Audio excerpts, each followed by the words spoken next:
The whistling spring wind carried a chill as Eleanor Harmon stepped off the train at Oak Ridge Station.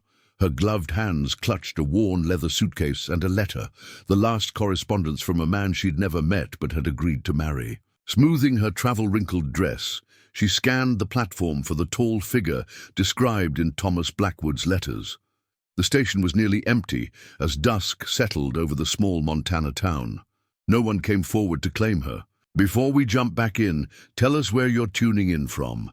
And if this story touches you, make sure you're subscribed, because tomorrow I've saved something extra special for you. A few curious glances from locals drifted her way, but no welcoming committee. No future husband with flowers in hand, just the station master, who now approached with a grim expression that made Eleanor's stomach twist into knots. "Miss Harmon?" he asked, removing his cap.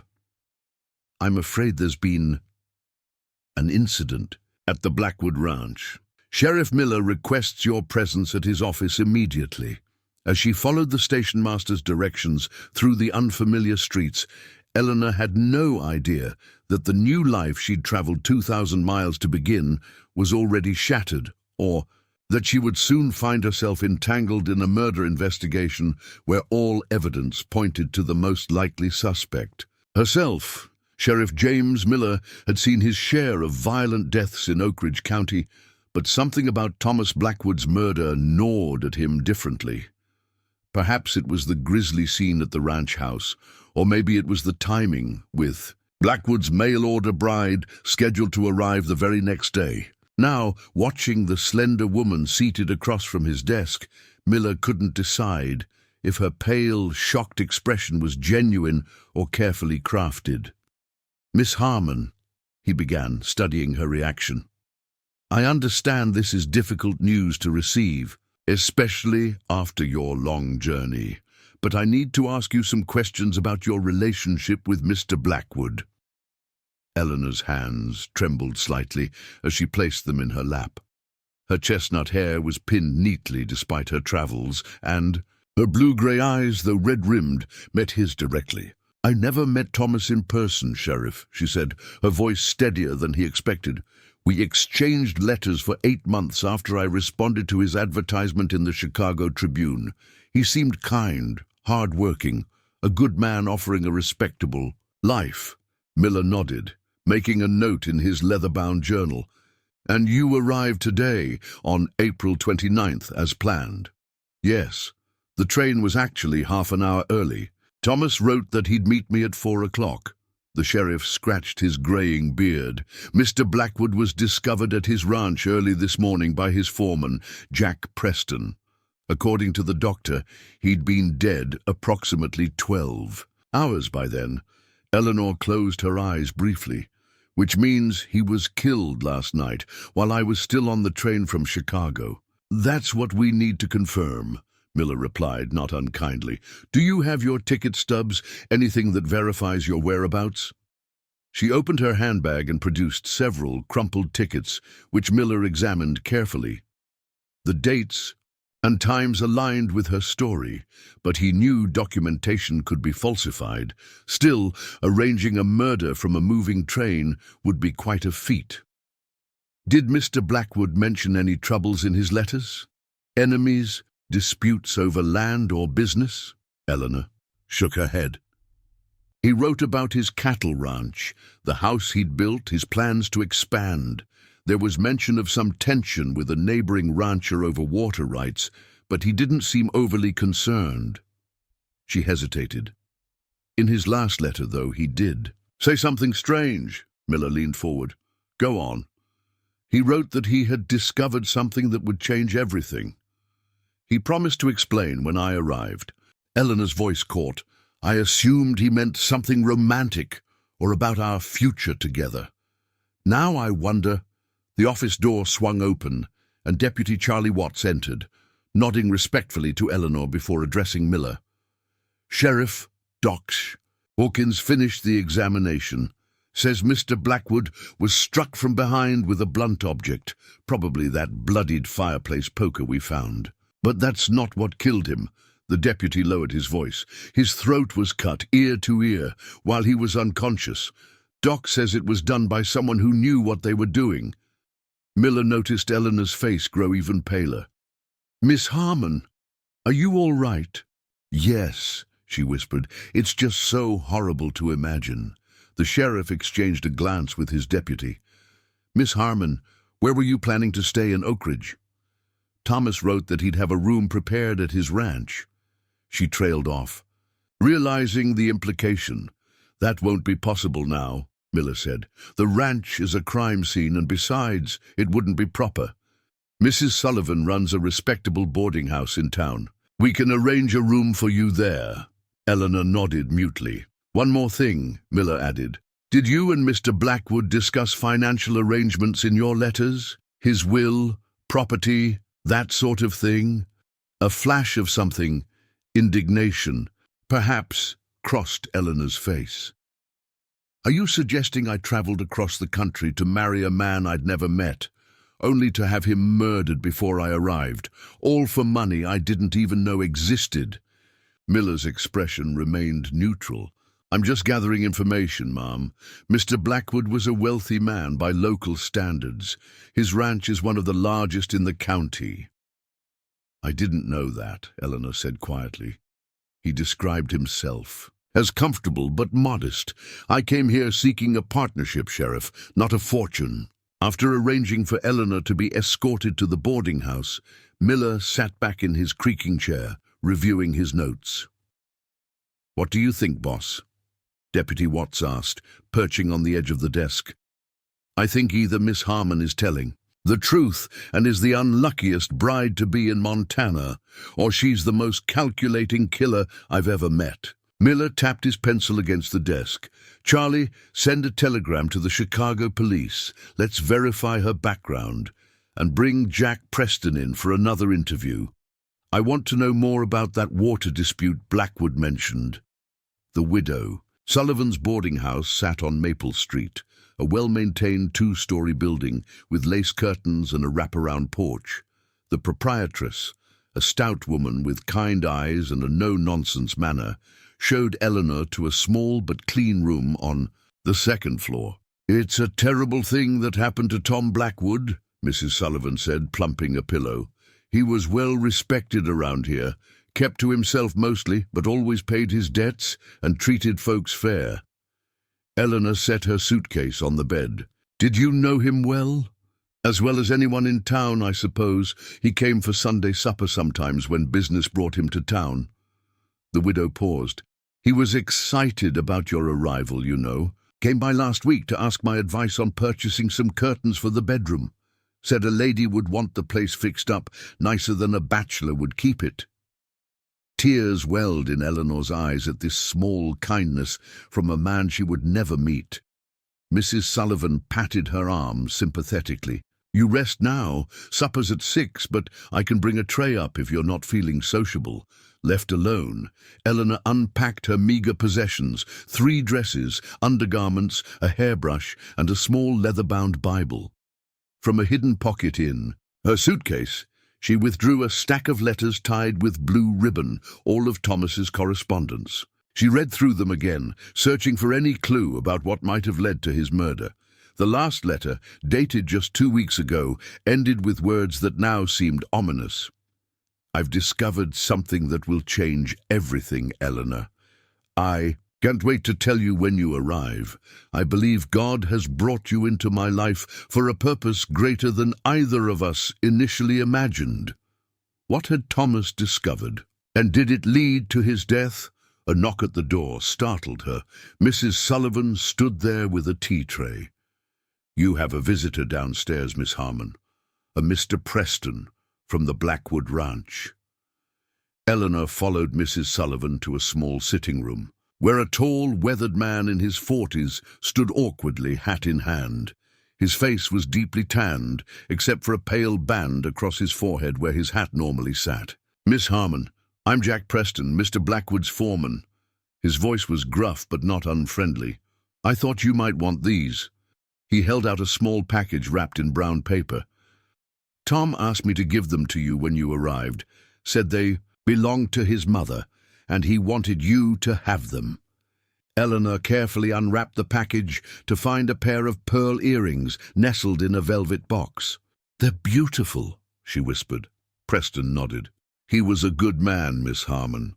I worked for him for 12 years, and I never knew him to be anything but fair and honest." His jaw tightened. "Whoever did this to him, it wasn't right." "Mr. Preston, did Thomas have enemies?" Preparing and narrating this story took us a lot of time, so if you are enjoying it, subscribe to our channel. It means a lot to us. Now back to the story. The foreman's eyes narrowed. "Sheriff, ask you to question me, miss?" "No, I'm asking. Who for myself? I came here to marry a man I'll never meet now. I'd at least like to understand what happened to him." Preston studied her for a moment before sighing. "There's been tension with the Reynolds outfit north of us, water rights dispute, but Richard Reynolds isn't the type for murder, more the type to drag you through endless lawsuits." He hesitated. There was something else, though. Past few weeks, Tom was acting strange. Going through old papers, riding out alone without telling anyone where he was headed, and he had a visitor the night before it happened. Eleanor leaned forward. "A visitor? Who?" "I don't know. I was in the bunkhouse when they arrived. Saw a horse I didn't recognize tied up outside the main house around sunset. By morning, it was gone." Preston twisted his hat in his hands. "I should have checked on him.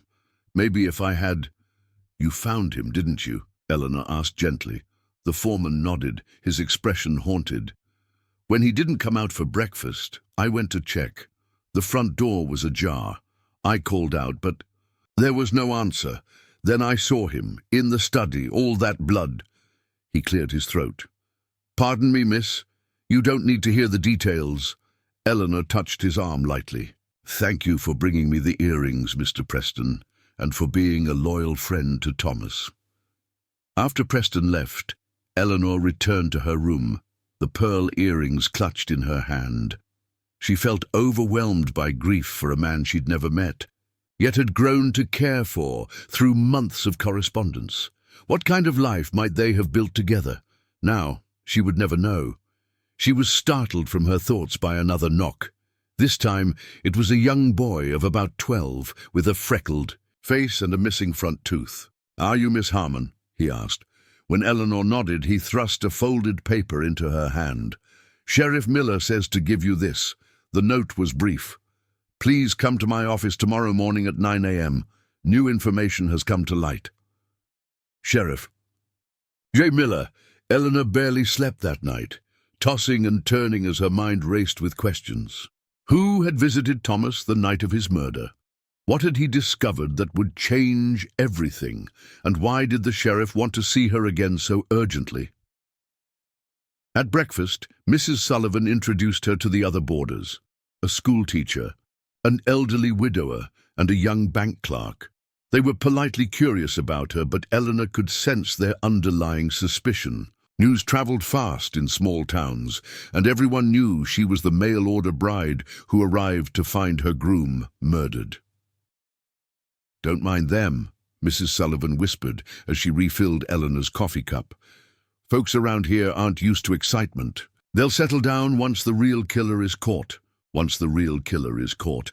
The implication was clear. Some people suspected her despite her ironclad alibi of being on a train when the murder occurred. At precisely 9 o'clock, Eleanor entered the sheriff's office. Miller was at his desk examining a document.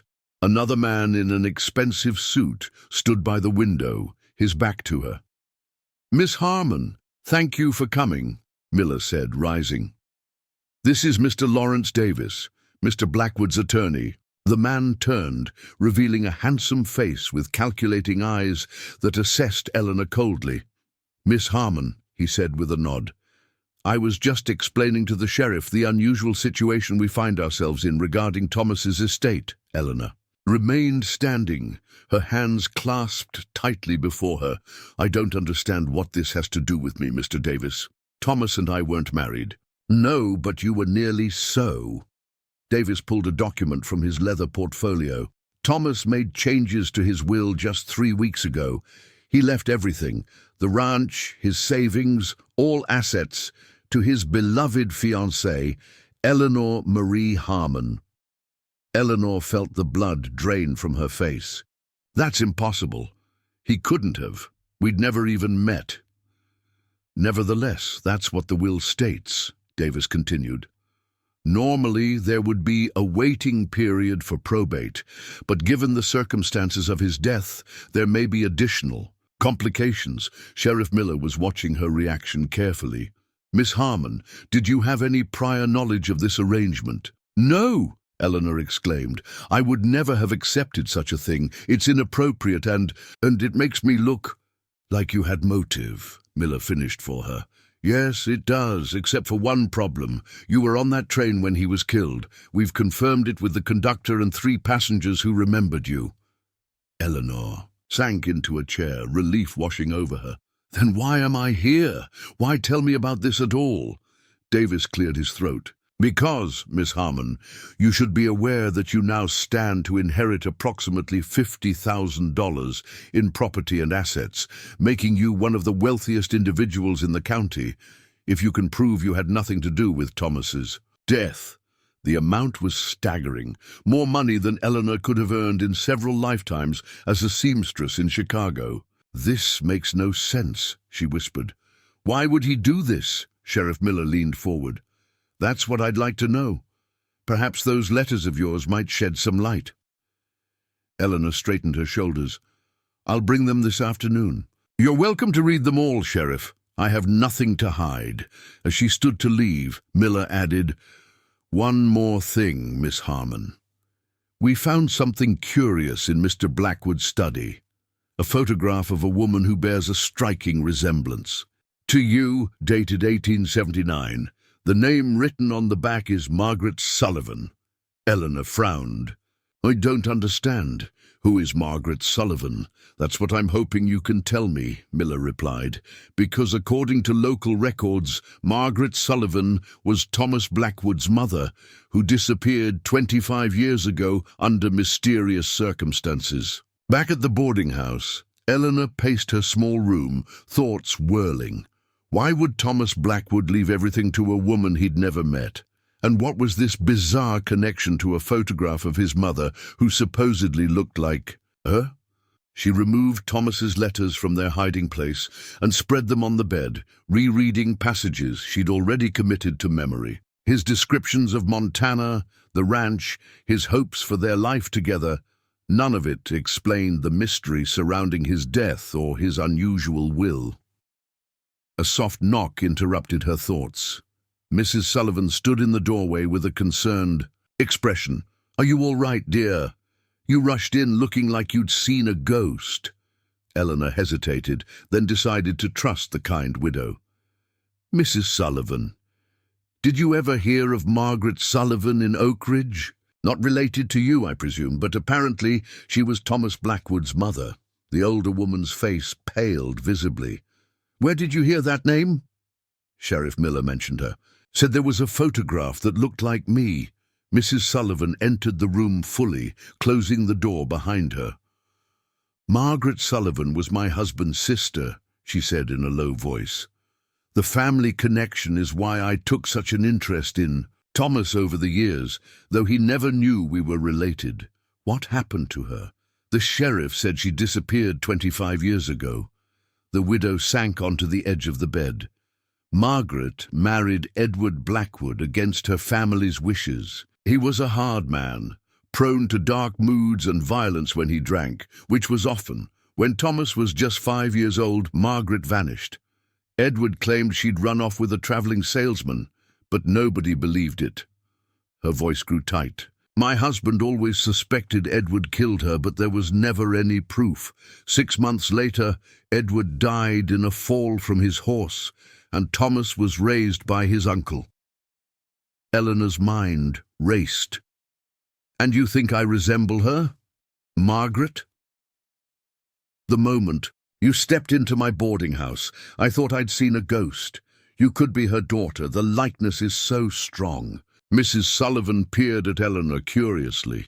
Where are you from originally, Miss Harmon? Before Chicago, I mean. Minnesota. My parents died in a fire when I was an infant. I was raised in an orphanage in St. Paul. The widow's eyes widened. What? Year were you born? 1898? I'm 27 now. Eleanor suddenly realized where this line of questioning was leading. Mrs. Sullivan, you can't possibly think that you might be Margaret's daughter. The timing fits. She disappeared in early 1898. Eleanor felt lightheaded. But that would make Thomas my half-brother, yes. Mrs. Sullivan patted her hand. It's just speculation, dear. But it might explain why Thomas was so drawn to your advertisement response, why he chose you over dozens of other eligible women who answered his ad. Did he know? In his letters, he never indicated. I can't say. Thomas was a private man, but he was also thorough and intelligent. If he suspected a connection, he would have investigated it. Eleanor thought back to his final letter. I've discovered something that will change everything. Had Thomas learned they were siblings?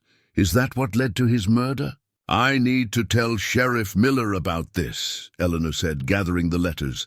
Mrs. Sullivan gripped her arm. Be careful, Eleanor. If Thomas was killed for what he discovered, you could be in danger too. As Eleanor hurried toward the sheriff's office, a sense of being watched prickled at the back of her neck. She glanced behind her several times, but saw nothing suspicious on the busy main street. Still, the feeling persisted. Clutching Thomas's letters tighter, she quickened her pace, unaware that from a second-story window across the street, someone was indeed watching her every move through the telescopic sight of a rifle. Someone who had already killed once to protect a secret and wouldn't hesitate to kill again. Eleanor quickened her pace along Main Street, the weight of Thomas's letters in her satchel matched only by the burden of shocking revelations swirling through her mind. The possibility that she and her deceased fiancé might actually be siblings. It was almost too fantastic to believe. Yet the timing, the resemblance, and Thomas's cryptic final message all suggested a connection that couldn't be dismissed. As she rounded the corner toward the sheriff's office, a shot rang out. The brick wall beside her exploded into red dust and fragments, mere inches from her head. Eleanor dropped to the ground instinctively, heart pounding wildly as shouts erupted across the street. "Get down! Everybody down!" Sheriff Miller's voice boomed as he burst from the hardware store, revolver drawn. He sprinted toward Eleanor, crouching low. "Are you hit?" "No," she gasped, hands trembling as he pulled her behind a water trough. "Stay here," Miller ordered, then signaled Deputy Watts, who was already moving toward the building where the shot originated. The next few minutes passed in a blur of shouts and footsteps. When Miller finally returned, his expression was grim. "Whoever it was, they're gone. Left a good Winchester rifle behind, though." He helped Eleanor to her feet. "Someone doesn't want you talking to me, Miss Harmon." Inside the sheriff's office, Eleanor sank into a chair, accepting the glass of water Miller offered. The reality of her situation was settling in. She was a target, just as Thomas had been. "Sheriff, I need to tell you what Mrs. Sullivan just told me," she said, relaying the widow's revelations about Margaret Sullivan, Thomas's mother, and the uncanny resemblance that suggested a biological connection. Miller listened intently, occasionally jotting notes. When she finished, he leaned back in his chair, digesting the information. That would explain a lot, he mused, including why Thomas changed his will so suddenly. He reached into his desk drawer and withdrew a faded photograph, sliding it across. To Eleanor. "This is the photograph we found in Thomas's study." Eleanor's breath caught. The woman in the image could have been her twin. The same heart-shaped face, the same slight tilt of the eyes. Only the old-fashioned dress and hairstyle marked her as being from a different era. "Mrs. Sullivan is right," she whispered. "The resemblance is remarkable. If Thomas suspected you were his half-sister, that would be the discovery he mentioned in his final letter, Miller reasoned. But it doesn't explain who would want him dead for it, or who's trying to silence you. Now, Deputy Watts entered holding a telegram.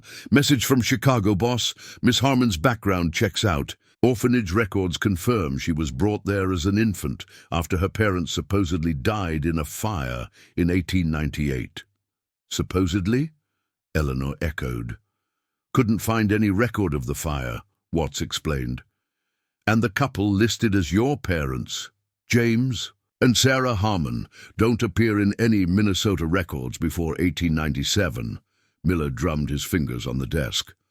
Sounds like someone created a cover story. Question is, who brought you to that orphanage, and why hide your true identity? Eleanor's mind was racing. If Margaret didn't die, if she escaped her abusive husband and was pregnant with another man's child, she might have fabricated the story to protect us both from Edward Blackwood.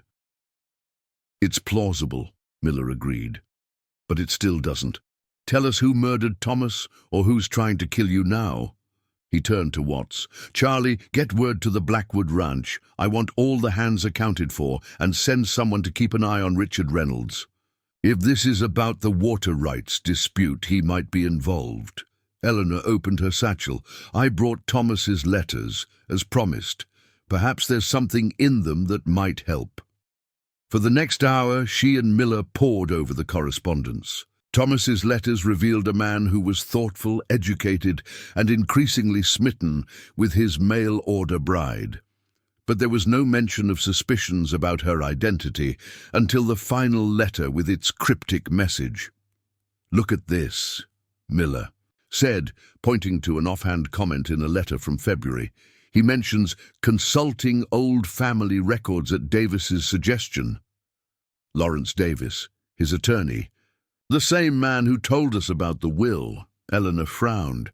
You think Mr. Davis knows something about this? I think it's worth asking him some pointed questions. Miller set the letter aside. In the meantime, Miss Harmon, you're not safe at the boarding house. Whoever shot at you today knows where you're staying. Where should I go? The safest place would be the jail cell, but I can't lock up an innocent woman. Miller considered for a moment. There's a small cabin behind my house. My late wife used it as a painting studio. You'll be safer there, and I can keep an eye on you. Eleanor gathered the letters, hesitating. Sheriff, if Thomas and I really are siblings and someone killed him because of what he discovered, what happens to his estate? Does it still come to me? That's a legal question for Mr. Davis. But I'd imagine it would, Miller replied. Either as his fiancée or as his next of kin, you'd have claim to it.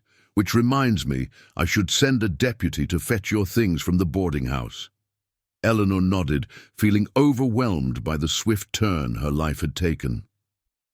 3 days ago, she had been a Chicago seamstress with dreams of a simple married life in Montana. Now, she was a murder target, possible heiress, and the key to unraveling a decades-old family mystery.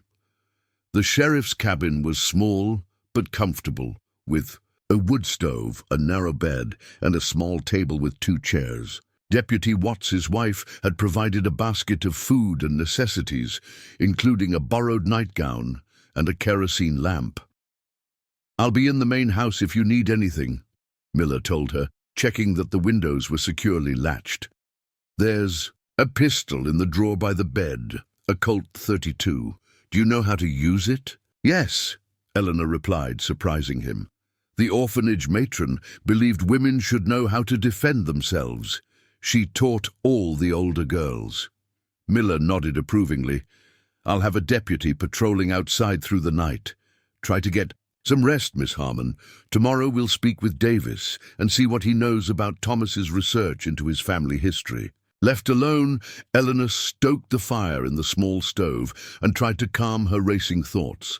The revelation that she might be Thomas's sister rather than his bride had upended everything. If true, it meant her entire life history. The fire, the orphanage, her very name. might be based on lies. She unfolded the small portrait of Margaret Sullivan that Miller had allowed her to keep. The woman's eyes seemed to peer into her soul, asking questions Eleanor couldn't answer. Had Margaret fled an abusive husband, pregnant with another man's child? Had she abandoned an earlier child, Thomas, to save herself and her unborn baby? And if so, who was Eleanor's real father? The crackling fire and softly ticking clock eventually lulled her into a fitful sleep. She dreamed of trains and endless journeys, of searching for someone just beyond her reach. A sudden noise jolted her awake, a scraping sound at the window. Eleanor froze, listening intently. There it was again. Someone was trying to force the window open. Heart pounding, she silently reached for the pistol in the bedside drawer, then blew out the lamp to cloak the room in darkness.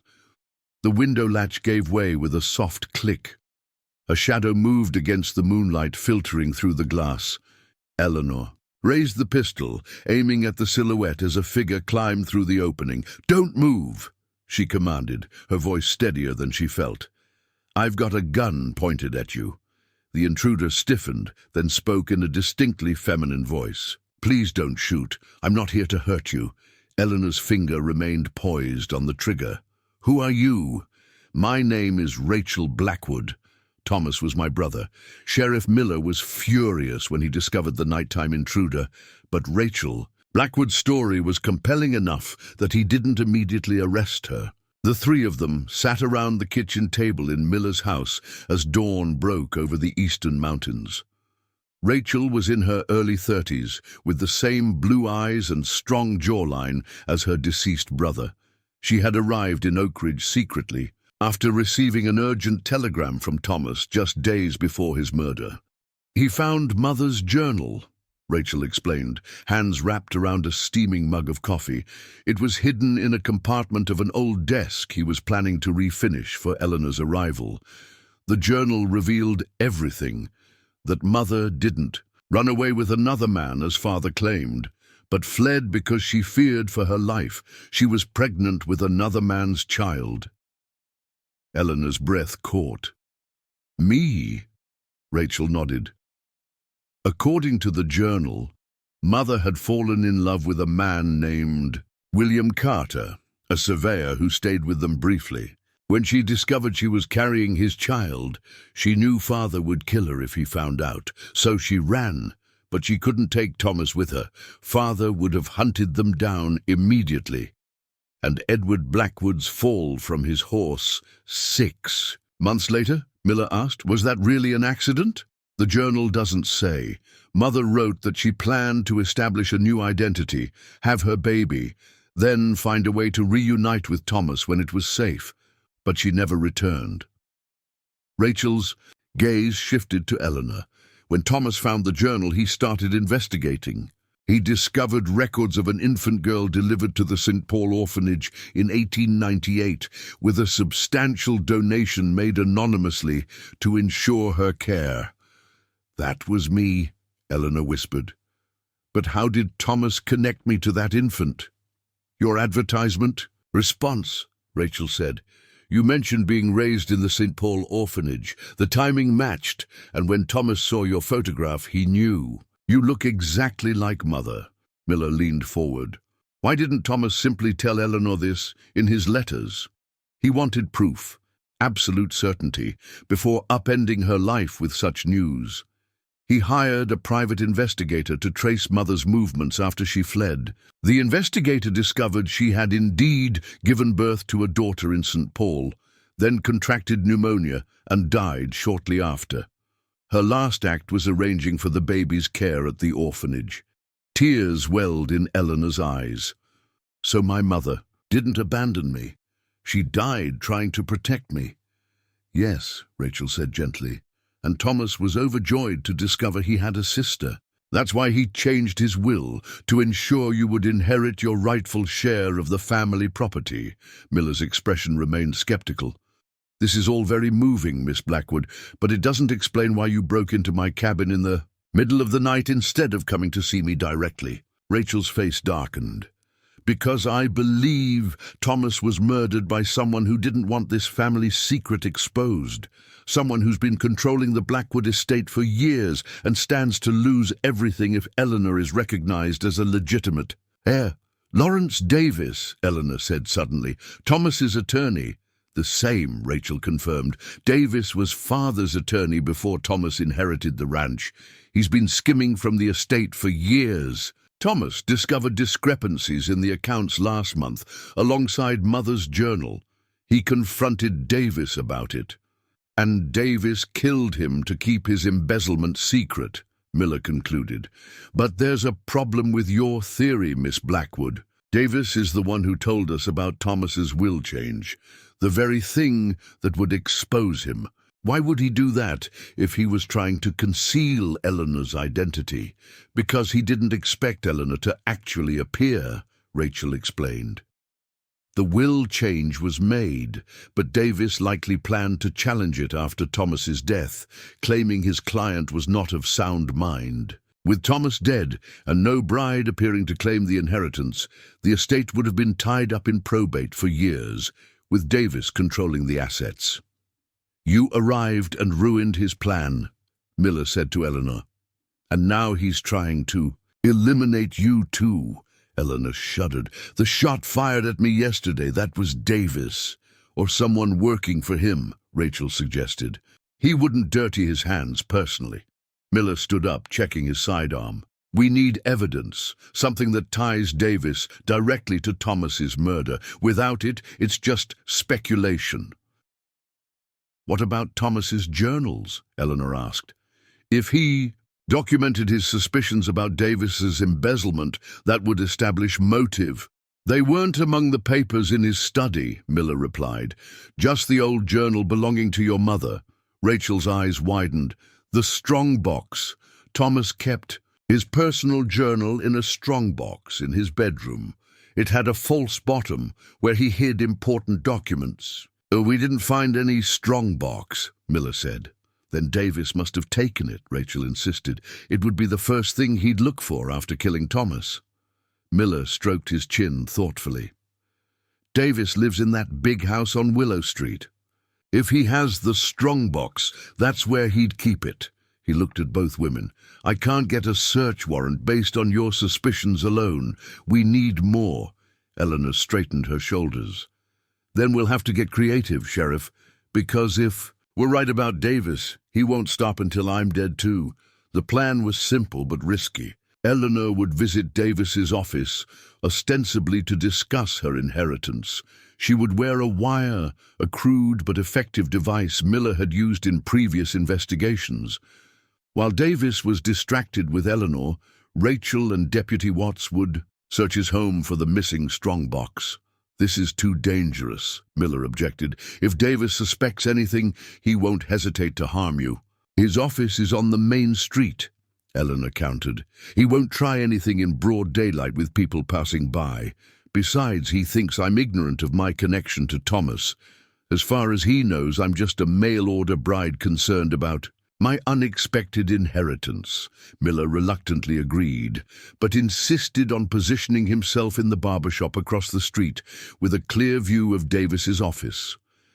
At precisely 10 o'clock, Eleanor entered the attorney's office, her heart pounding, beneath the thin wire taped to her chest. Davis greeted her with professional courtesy, though his eyes held the same calculating coldness she'd noticed at their first meeting. Miss Harmon, what a pleasant surprise.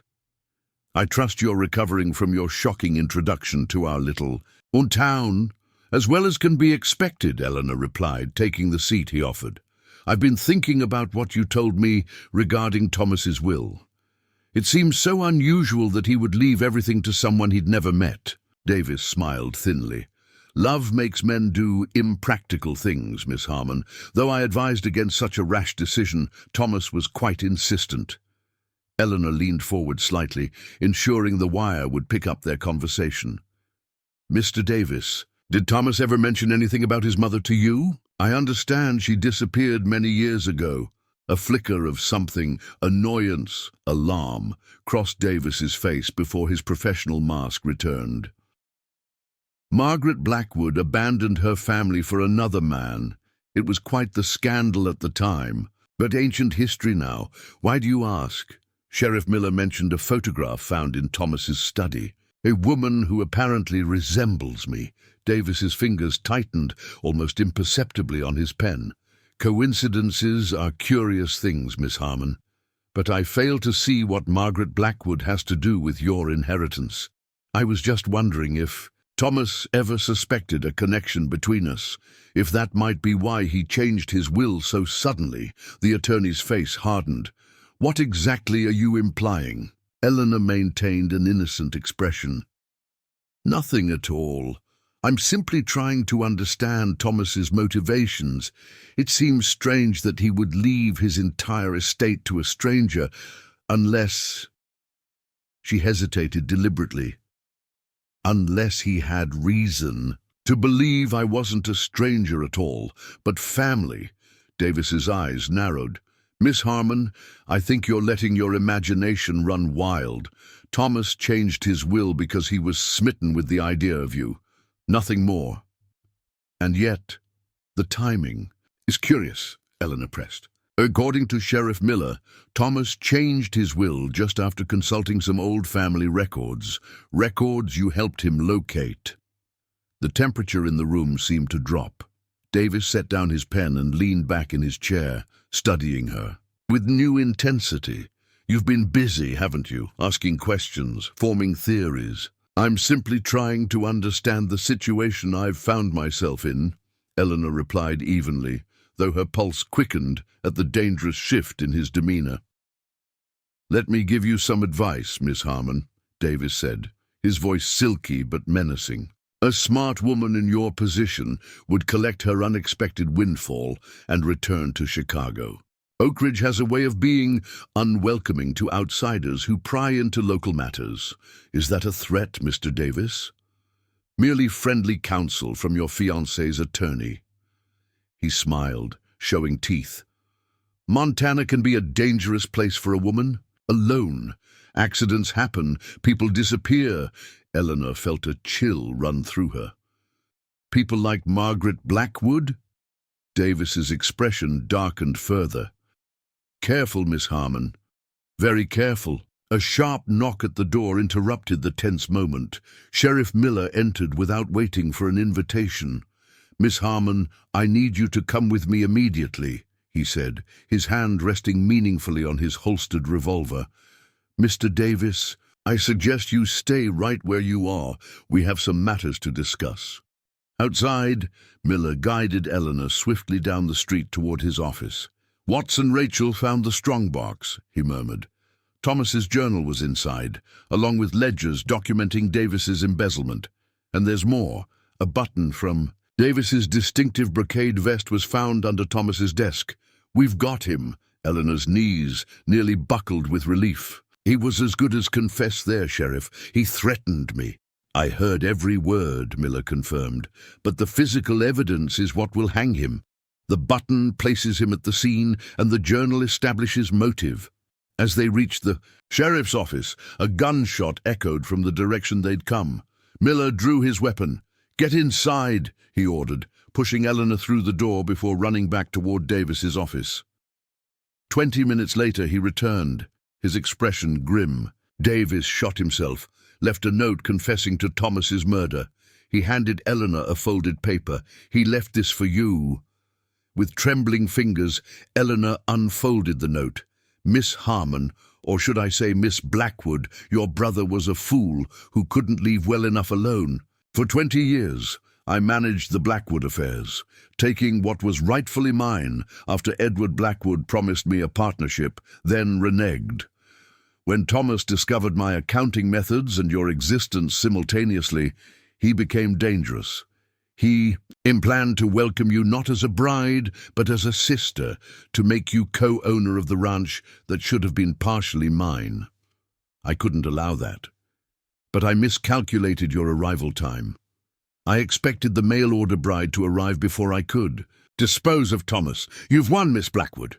The estate is yours, but know this, The Blackwood name carries a curse of violence and tragedy. It claimed your mother, your father, your brother, and now me. You would be wise to sell everything and flee while you can. Lawrence Davis, Eleanor. Let the paper fall to the desk, a complex mixture of emotions washing over her. Justice had been served, but at what cost?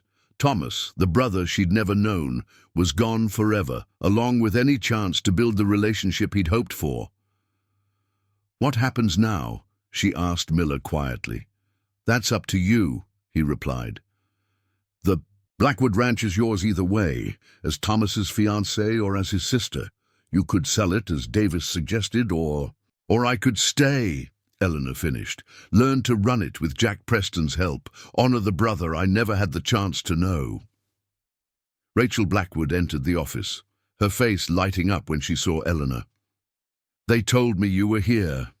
Is it true about Davis?" Eleanor nodded, passing her the confession note. As Rachel read, tears filled her eyes. "I should have been here," she whispered. "If I'd come when Thomas first wrote to me, maybe I could have prevented this." Eleanor took her hand. "We can't change the past, but we can honor Thomas's wishes. He wanted his family together again."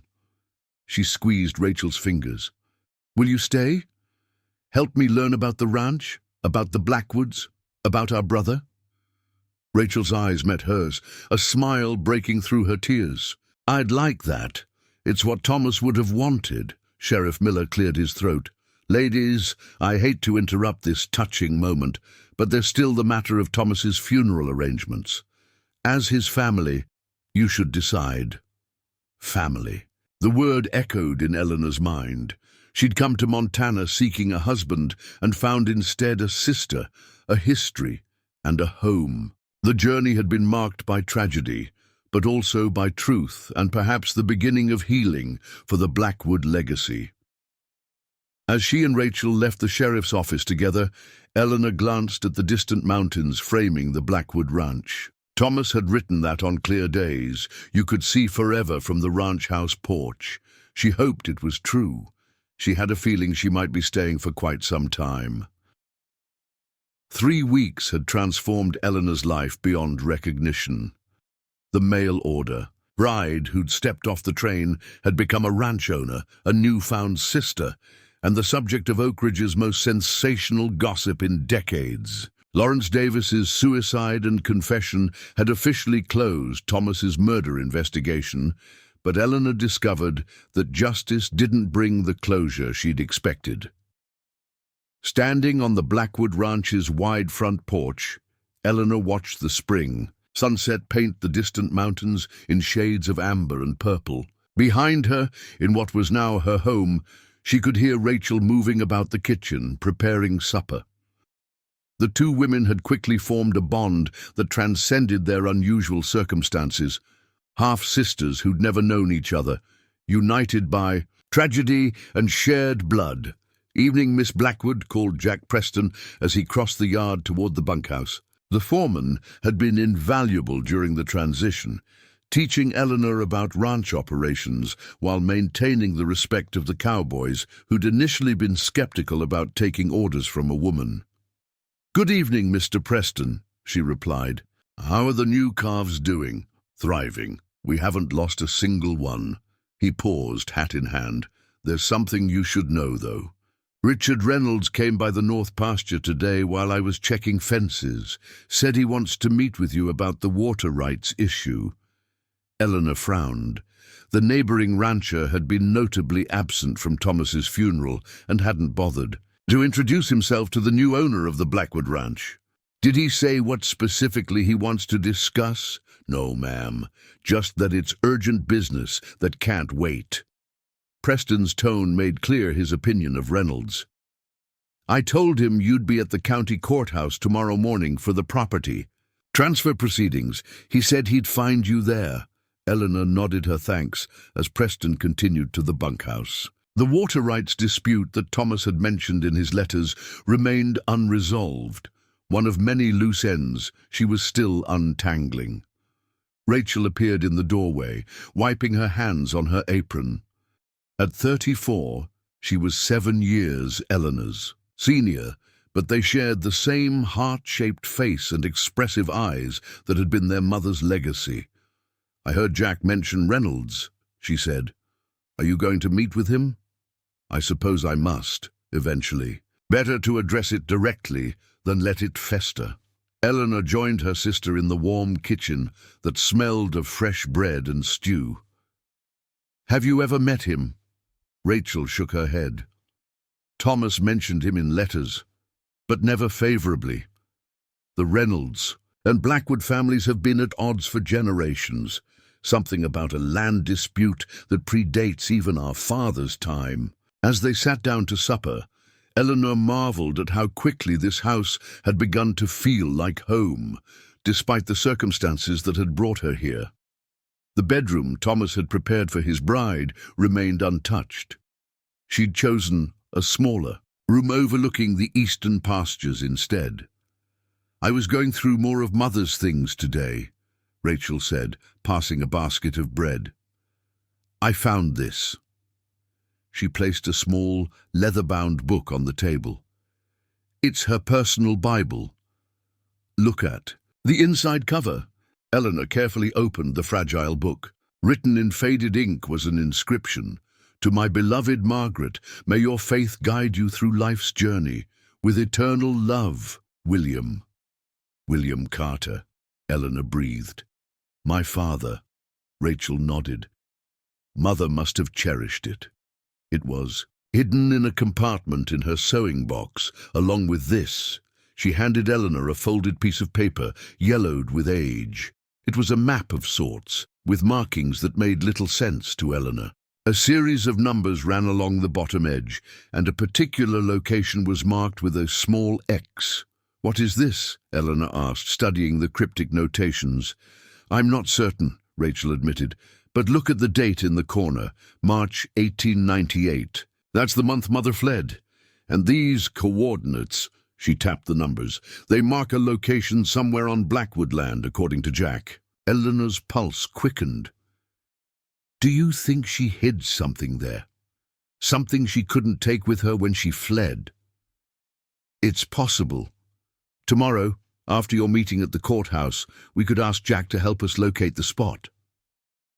Eleanor traced, her finger over the faded X, wondering what secrets her mother might have left behind a quarter-century ago. "Yes, I'd like that." The county courthouse bustled with morning activity as Eleanor completed the final paperwork, officially transferring the Blackwood estate into her name. Sheriff Miller had accompanied her into town, partly as a courtesy and partly, she suspected, out of lingering concern for her safety. "Quite a change from the life you expected when you boarded that train to Montana," Miller remarked as they descended the courthouse steps into the bright May sunshine. "Indeed," Eleanor agreed, though not entirely unwelcome despite the circumstances. "Miss Blackwood," the sharp call came from a tall, distinguished man with silver-streaked dark hair and an imposing presence. He approached with purposeful strides, his expensive attire marking him as a man of means. "Mr. Reynolds, I presume?" Eleanor responded coolly. The man offered a curt nod. "Richard Reynolds. I've been meaning to introduce myself since your arrival." His gaze flickered briefly to Sheriff Miller. "I was hoping we might speak privately about business matters." "Anything you have to say to Miss Blackwood can be said in my presence," Miller interjected. Reynolds's jaw tightened. "Very well, Miss Blackwood, I'll be direct. The water rights dispute between our properties has gone on long enough. I'm prepared to offer you a generous sum to purchase the northern section of your land, the section that includes Whispering Creek." Eleanor had studied the property maps carefully since taking ownership.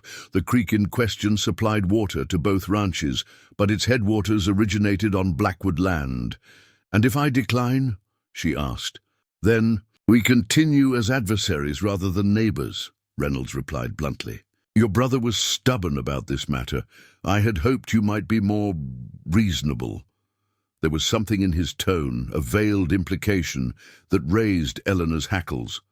"Mr. Reynolds, I'm still learning about ranch operations, but I understand that water access is crucial. I won't make hasty decisions about property that's been in the Blackwood family for generations." Reynolds' eyes narrowed. "Family. Yes, I understand that's a recent discovery for you." His emphasis made it clear he knew about her true relationship to Thomas. "The Blackwood name carries significant weight in this county and significant burdens, perhaps more than you realize." "Is that a threat, Mr. Reynolds?" Sheriff Miller asked quietly. The rancher smiled coldly. "Merely an observation, Sheriff. History has a way of repeating itself in these parts." He tipped his hat to Eleanor. "Think about my offer, Miss Blackwood. I'll call on you properly next week for your answer." As Reynolds strode away, Eleanor exchanged a troubled glance with Miller. "That was unsettling."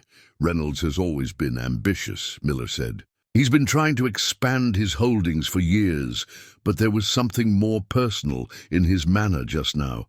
Eleanor thought of the map hidden in her mother's Bible. "Sheriff, what do you know about William Carter, the man who was allegedly—" "My father?" Miller stroked his beard thoughtfully. "Not much. Before your time, of course. He came through Oak Ridge in the late 1890s, a government surveyor mapping the region. Stayed at the Blackwood Ranch for a couple of months while working. Left before anyone realized Margaret was in the family way." "A surveyor," Eleanor repeated slowly. "Who would have created maps?" "Indeed. Why do you ask?" Eleanor hesitated, then decided to trust Miller with the discovery. "Rachel found a map among our mother's possessions, dated March 1898, just before she fled. It marks a specific location on Blackwood land." Miller's interest was piqued. "A hidden cache, perhaps, not uncommon for folks in those days to bury. Valuables." "That's what we thought. We're planning to investigate the location today." "I'd suggest proceeding with caution," Miller advised. "Whatever your mother hid was important enough to mark, and after Reynolds's thinly veiled warnings, I'm inclined to think there might be connections we haven't yet uncovered." The location marked on Margaret's map proved difficult to find. Jack Preston, studying the faded document, determined that it referred to a remote corner of the property near the boundary with Reynolds's land. The area was heavily wooded and seldom visited, as it lay far from the main grazing pastures. Eleanor, Rachel, and Jack rode out after lunch, accompanied by a young ranch hand named Caleb Wilson. The spring day had turned unseasonably warm, and Eleanor was grateful for the wide-brimmed hat Rachel had lent her. "This terrain hasn't changed much in 25 years, Jack commented as they followed a narrow trail through pine forest. "Your mother would have known it well. This was her favorite riding area, according to old-timers who worked here before my time." The trail eventually opened onto a small clearing where a tumble-down stone structure stood, the remnants of a shepherd's hut, Jack explained, from the days when sheep rather than cattle dominated the region. "This matches the landmark on the map," Rachel said, comparing their surroundings to the drawing. "The X is marked just beyond that fallen oak." They dismounted, securing their horses to a sturdy pine. The fallen oak was massive, having come down years ago based on the moss covering its rotting trunk. Beyond it lay a small natural hollow, partially obscured by overgrown brush. "Let me clear this," Jack offered, drawing a knife to hack away the tangled growth. As the brush was removed, they discovered a flat stone about the size of a dinner plate, deliberately placed and partially buried. "Help me move this," Eleanor said, kneeling beside the stone. Together, she and Jack lifted the heavy slab, revealing a shallow cavity beneath. Inside lay a metal box, rusted but intact, about the size of a bread loaf. "It's locked," Rachel observed as Eleanor lifted it out. Jack examined the simple lock. "I can pick this open, if you'd like, or we can take it back to the ranch and find tools. Please go ahead," Eleanor encouraged, curiosity burning within her. Using his knife and a pin from Rachel's hat, Jack worked the lock until it yielded with a rusty click. Eleanor carefully raised the lid.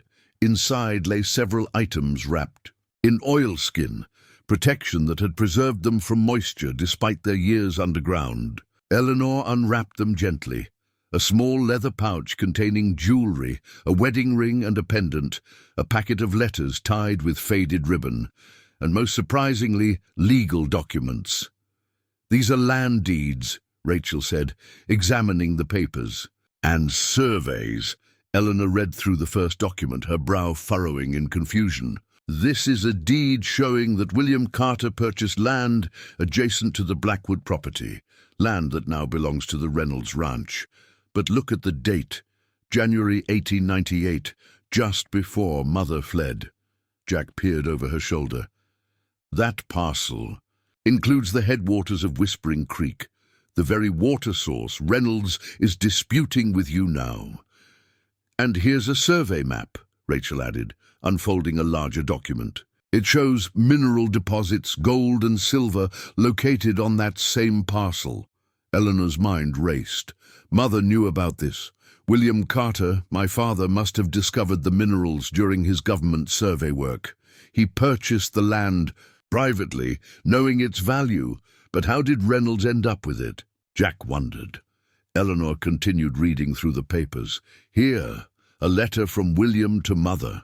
She scanned it quickly, her eyes widening. He was going to return for her after completing his assignment farther north. They planned to run away together with the profits from the mineral rights, but he never came back.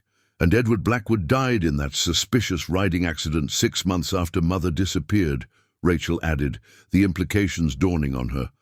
What if it wasn't an accident? What if someone else knew about the mineral wealth and eliminated both Edward and William to claim the land? Eleanor pulled out the final document, a faded newspaper clipping reporting the death of William Carter in a mining accident in Idaho, dated April 1898. He never had the chance to return for her, and Mother, pregnant and alone, fled to St. Paul without knowing her lover was already dead.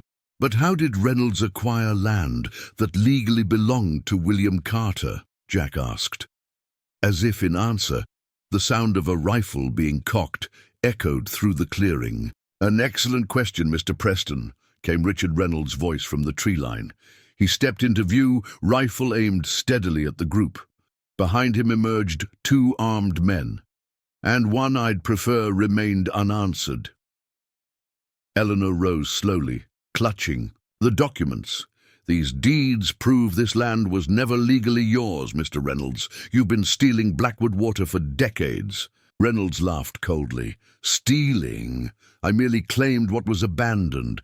Carter died without heirs, or so everyone believed." His gaze shifted to Eleanor. "Until you arrived." "You knew," Rachel accused. "You recognized Eleanor's resemblance to Margaret immediately. That's why you were so eager to buy our northern section." "The Blackwood water rights were always a convenient cover," Reynolds acknowledged. "The real value lies beneath the ground.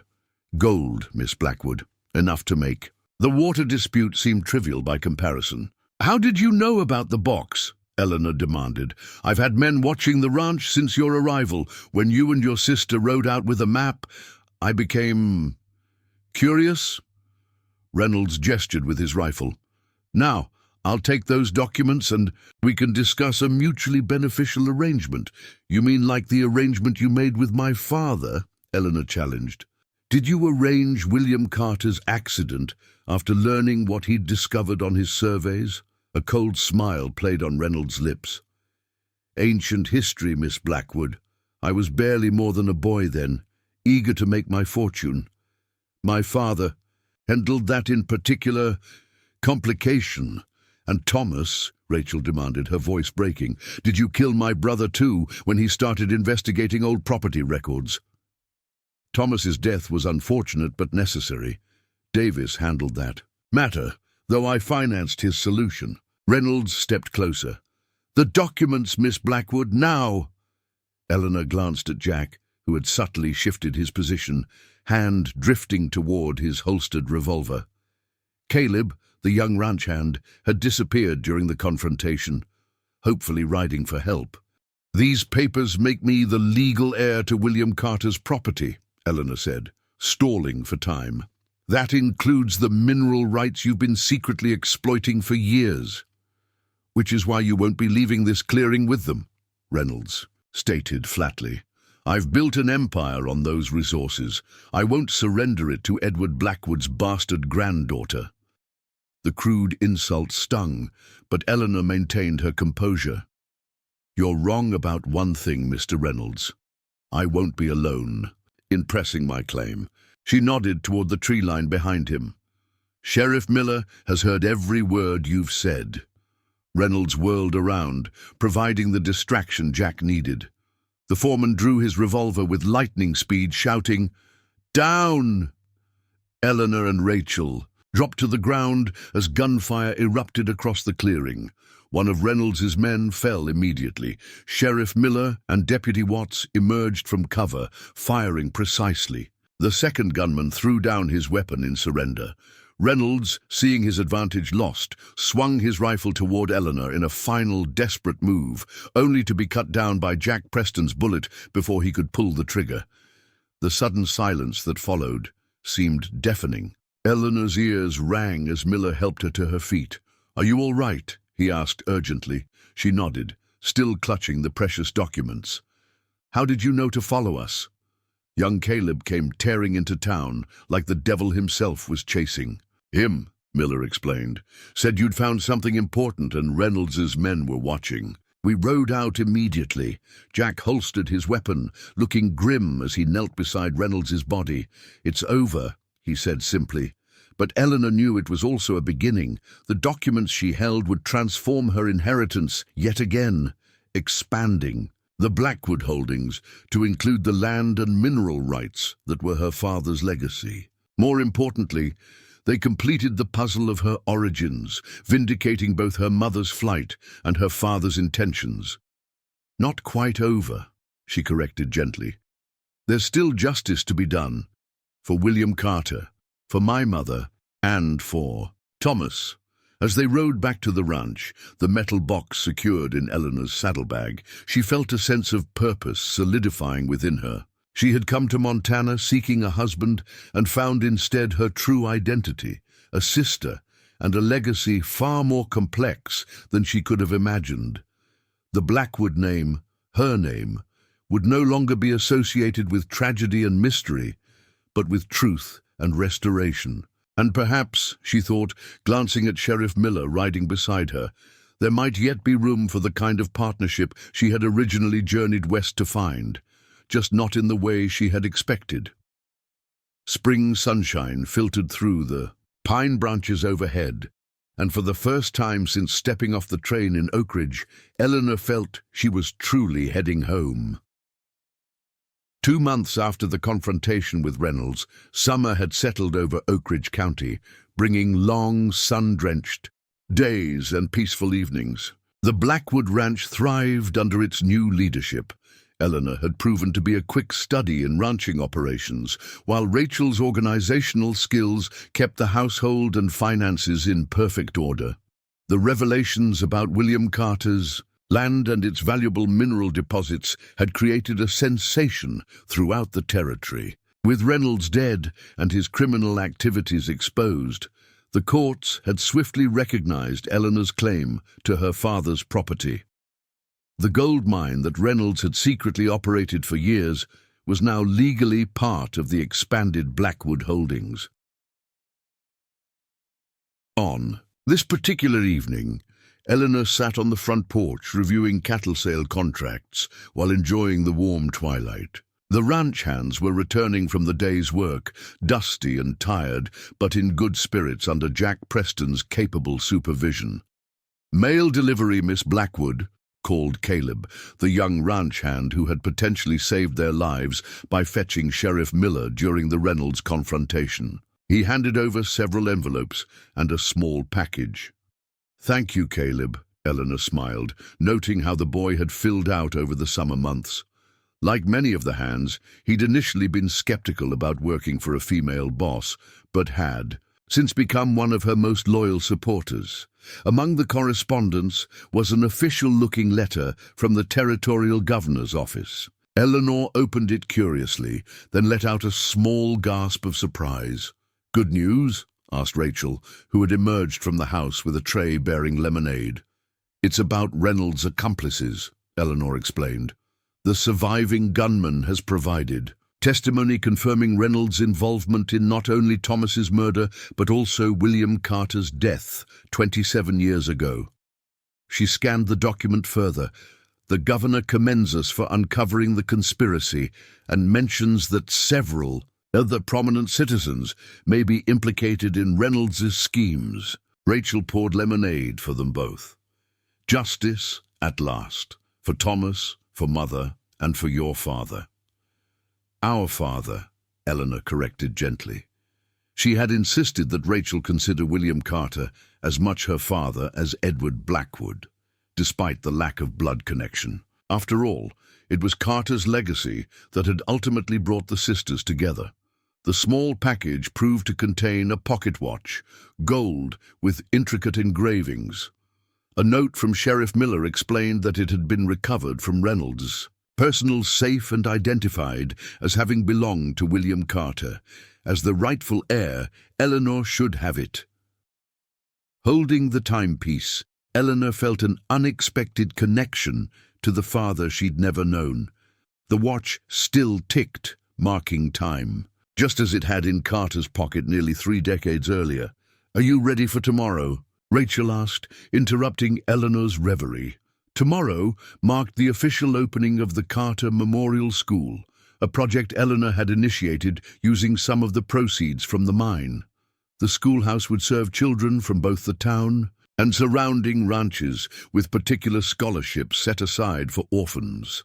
"As ready as I'll ever be," Eleanor replied. Public speaking still made her nervous, despite her growing confidence in other areas. "Will you check my speech once more this evening?" "Of course, though it's already excellent." Rachel hesitated before adding, "Sheriff Miller will be attending, I understand." Eleanor felt a faint blush color her cheeks. Over the past months, James Miller had become a frequent visitor to the ranch, initially on official business related to the Reynolds case, but increasingly for social calls. His steady presence and quiet strength had become something Eleanor looked forward to, though neither had spoken openly about their developing feelings. "Yes, he mentioned he wouldn't miss it," she acknowledged, trying to sound casual. Rachel's knowing smile suggested she wasn't fooled. "I invited him to stay for supper afterward. I hope you don't mind." Before Eleanor could respond, the sound of approaching hoofbeats drew their attention.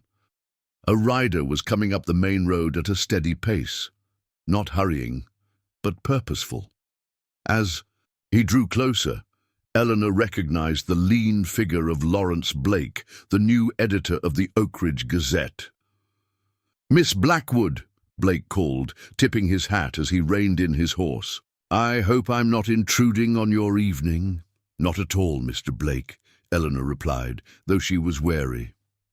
The newspaperman had been persistent in his attempts to get her to share the complete story of Thomas's murder and the Reynolds conspiracy. "What brings you out so far from town?" Blake dismounted, retrieving a leather portfolio from his saddlebag. "Information I thought you should see before it becomes public knowledge." He climbed the porch steps, extending a collection of papers. "These arrived on today's train from Chicago." Eleanor accepted the documents cautiously. The top page was a telegraph transcript addressed to Blake from a private investigator in Chicago, one he'd apparently hired to research Eleanor's background more thoroughly. As she read, her expression shifted from curiosity to shock. Rachel moved closer, concerned. "Eleanor, what is it?" "According to this investigation," Eleanor said slowly, "I wasn't the only infant delivered to St. Paul's orphanage in the spring of 1898. There was another baby girl, brought in just 1 week later." She looked up at Blake. "Twins?" "That's my theory. the editor confirmed. The orphanage records were deliberately separated to prevent any connection being made. The second child was adopted immediately by a wealthy Chicago family named Harrison. Eleanor's mind reeled with the implications. Do you know what became of her? Elizabeth Harrison, Blake said, handing over a newspaper clipping featuring a society photograph of a young woman with Eleanor's eyes and jawline. She's now married to Senator Walter Cunningham of Illinois.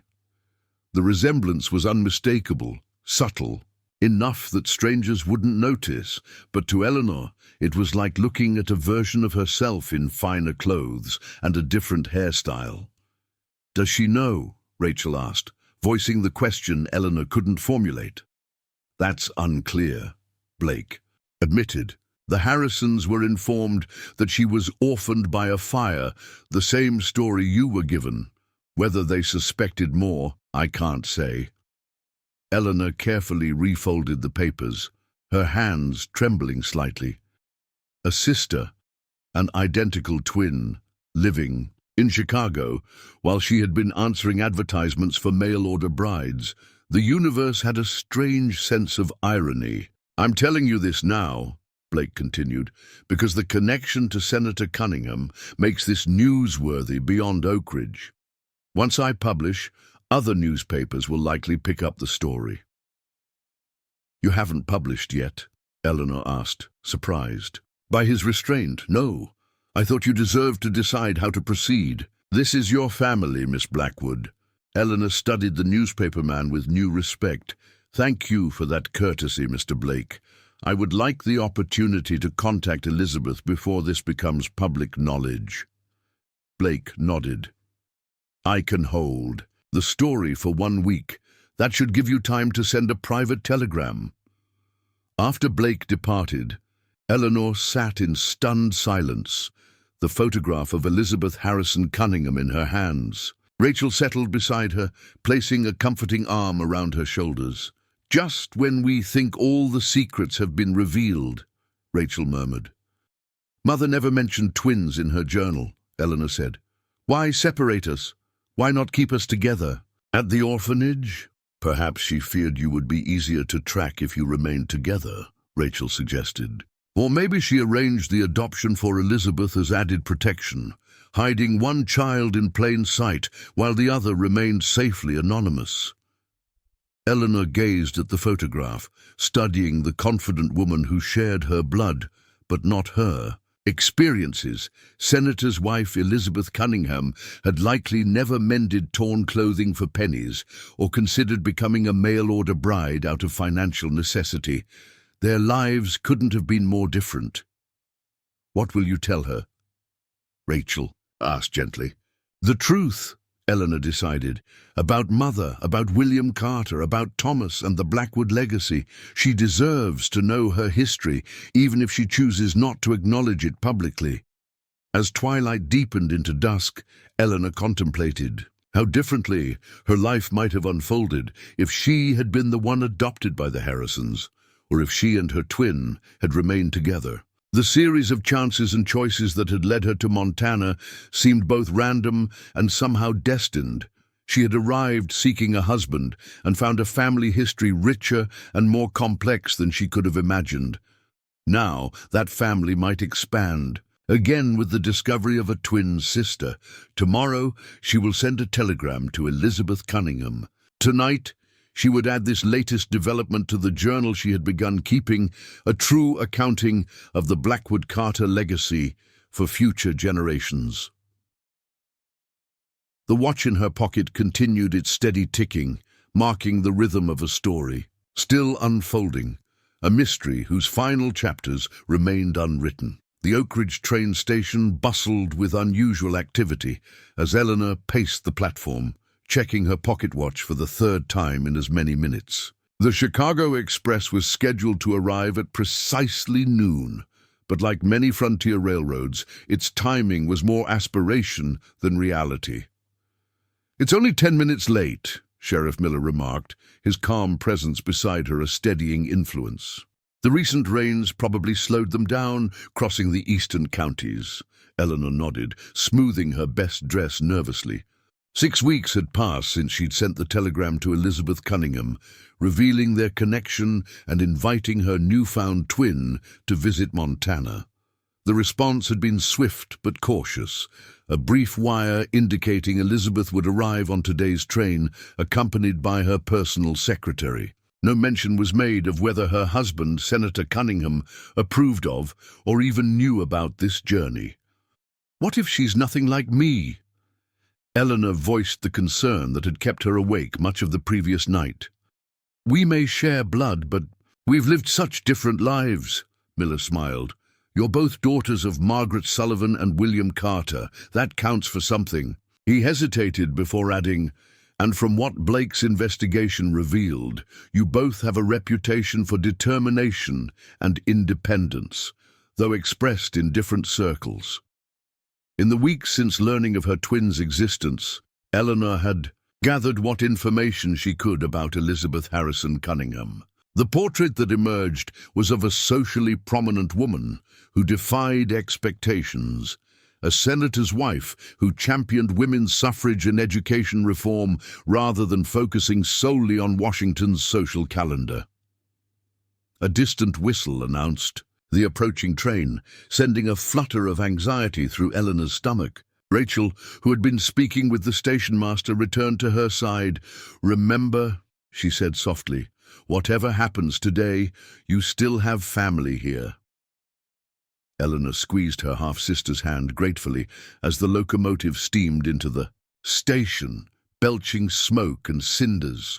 Passengers began disembarking, first businessmen in suits, then a family with small children, and finally a striking woman in an elegant traveling ensemble that screamed Chicago fashion, even prepared for the resemblance. Eleanor felt a jolt of recognition so profound it momentarily stole her breath. Elizabeth Cunningham had the same heart-shaped face, the same blue-grey eyes, though her bearing was more practiced, her movements more refined. Behind her followed a plain, efficient-looking woman carrying a leather portfolio. Elizabeth scanned the platform, her gaze stopping abruptly when it found Eleanor. For a breathless moment, the twins simply stared at each other across the crowded station. Then Elizabeth handed her small valise to her secretary and walked forward with measured steps. "Eleanor Harmon Blackwood," she said, her voice so similar to Eleanor's own that Rachel visibly started. "Or should I simply call you sister?" "Either would be welcome," Eleanor replied, uncertain whether to offer a handshake or embrace. The choice was made for her when Elizabeth extended her gloved hand formally. "I'm Elizabeth Cunningham. This is my secretary, Miss Abigail Barnes." She gestured to the woman behind her, who nodded respectfully. "I must say, the resemblance is even more pronounced in person." "It's remarkable," Sheriff Miller agreed, removing his hat. "Sheriff James Miller, ma'am. Welcome to Oak Ridge." Elizabeth acknowledged him with a polite nod before returning her attention to Eleanor. "I believe we have much to discuss. Privately, of course. I've arranged rooms for you at the Grand Hotel, the finest accommodation in town. We can talk there or at the ranch, whichever you prefer." "The hotel will do for now," Elizabeth decided. "Abigail will need to send telegrams confirming our safe arrival." As they made their way to the waiting carriage, Eleanor noticed how heads turned to observe the nearly identical women. By nightfall, the news of Elizabeth's arrival would spread throughout Oak Ridge, adding fresh fuel to the gossip that had only recently begun to subside. At the Grand Hotel, the finest establishment in Oak Ridge, though modest by Chicago standards, Eleanor and Elizabeth settled in a private parlor, while Rachel tactfully suggested showing Miss Barnes to her room to freshen. Up after the journey, alone with her twin, Eleanor found herself uncharacteristically tongue-tied. Elizabeth removed her hat and gloves, revealing an elegant coiffure that accentuated the fine bone structure they shared. "Your telegram came as quite a shock," Elizabeth began, breaking the awkward silence, though perhaps not as much as it should. "Have you suspected something about your adoption?" Eleanor asked. "I knew I was adopted. My parents never concealed that fact." But they claimed ignorance about my origins, saying only that I had been orphaned by tragedy. Elizabeth's gaze was direct, assessing. However, my mother once mentioned a strange encounter with a woman who became distressed upon seeing me as a child, a woman who claimed I resembled someone she had known. Now I wonder if that woman might have recognized our mother in me. Eleanor retrieved the small photograph from her reticule, the picture of Margaret Sullivan that had been found among Thomas's possessions. "This is her," she said, passing it to Elizabeth. "Our mother." Elizabeth studied the image intently, her composed facade briefly slipping to reveal emotion. "I've wondered about her my whole life," she admitted quietly. "What she looked like, who she was, why she gave me up." She looked up at Eleanor. "Your letter mentioned a journal." "Yes, discovered among Thomas Blackwood's possessions after his murder. It details how she fled her abusive husband while pregnant, fearing for her life. Our lives." Eleanor hesitated before adding, "The journal never mentions twins, however. That revelation came later, through the newspaper editor's investigation." "How do we know this journal is authentic?" Elizabeth asked, her natural caution asserting itself. "This story seems fantastic. Gold mines, murdered fiancés who turn out to be half-brothers, long-lost twins. It reads like a dime novel." "I understand your skepticism," Eleanor acknowledged. "The journal's authenticity was verified by Mrs. Sullivan, our mother's sister-in-law, who recognized the handwriting, and the subsequent discoveries about the gold mine and property deeds have been legally validated." Elizabeth rose, walking to the window that overlooked Oakridge's main street. "You must understand my position, Eleanor. I'm married to a United States senator with political aspirations. A scandal involving illegitimacy, bigamy, and murder would be devastating to his career. I'm not asking you to acknowledge our connection publicly," Eleanor assured her. "I simply thought you deserved to know the truth about your origins. What you do with that information is entirely your choice." Elizabeth turned back, studying her twin with newfound interest. "That's unexpectedly generous. What do you want from me, Eleanor?" "Nothing," she replied honestly. "I have my ranch, my newfound family and Rachel, and a life I've come to cherish here in Montana. I didn't contact you seeking financial advantage or social connections, yet by proving our relation, you could make claims that would affect me significantly." Eleanor shook her head firmly. "I have no intention of disrupting your life, Elizabeth. If you wish to return to Chicago and never speak of this again, I'll respect that decision." For the first time, a genuine smile softened Elizabeth's features. "You know, when I received your telegram, Walter, my husband, was convinced this was an elaborate confidence scheme. He wanted to send private investigators rather than allow me to come in person."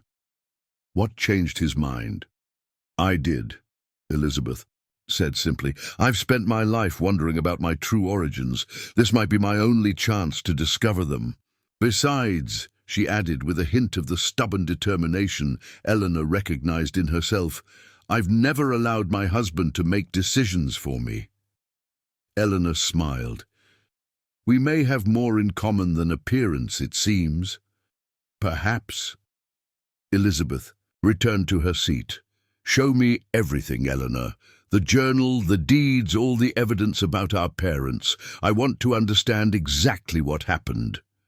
For the next several hours, Eleanor shared the full story, from Thomas's discovery of Margaret's journal to Reynolds's murderous conspiracy. She produced the documents found in the buried metal box, including William Carter's love letters to Margaret that revealed their passionate affair and plans to escape together. As twilight fell, Elizabeth sat quietly, absorbing the final pieces of the complex narrative.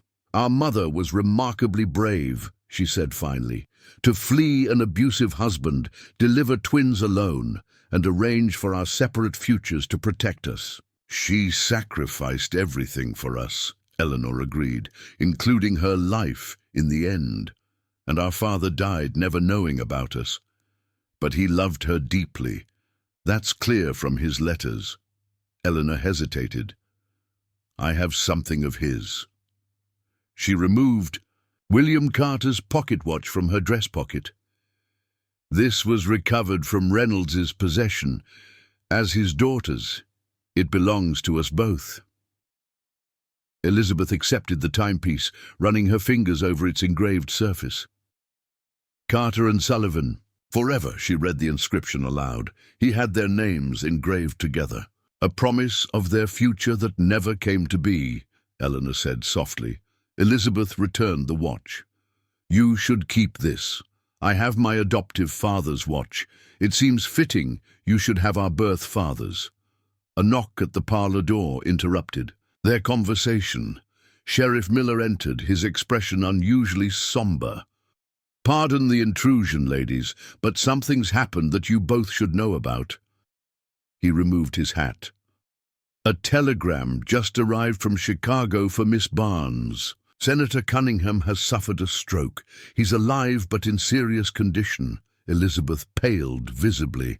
I need to return immediately. She turned to Eleanor. I'm sorry, but... Of course, Eleanor interjected. Family obligations come first. When does the eastbound train depart?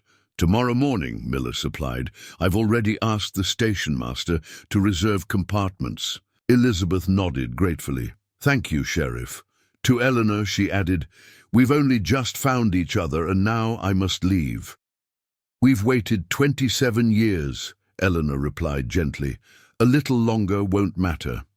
Later that evening, after Elizabeth had retired to prepare for her hasty departure, Eleanor found herself walking with Sheriff Miller through the hotel's small garden. The summer night was warm, fragrant with blooming roses. I'm sorry your reunion was cut short, Miller said, his hand resting lightly on Eleanor's arm. At least it happened, she replied. Elizabeth knows the truth now, whatever she chooses to do with it. She paused, then added, she invited me to visit Chicago when her husband's health improves. I think she's not quite ready to let go of this connection, despite her concerns about scandal. And will you go? Eleanor considered the question. Perhaps, someday, but not soon. She smiled up at him.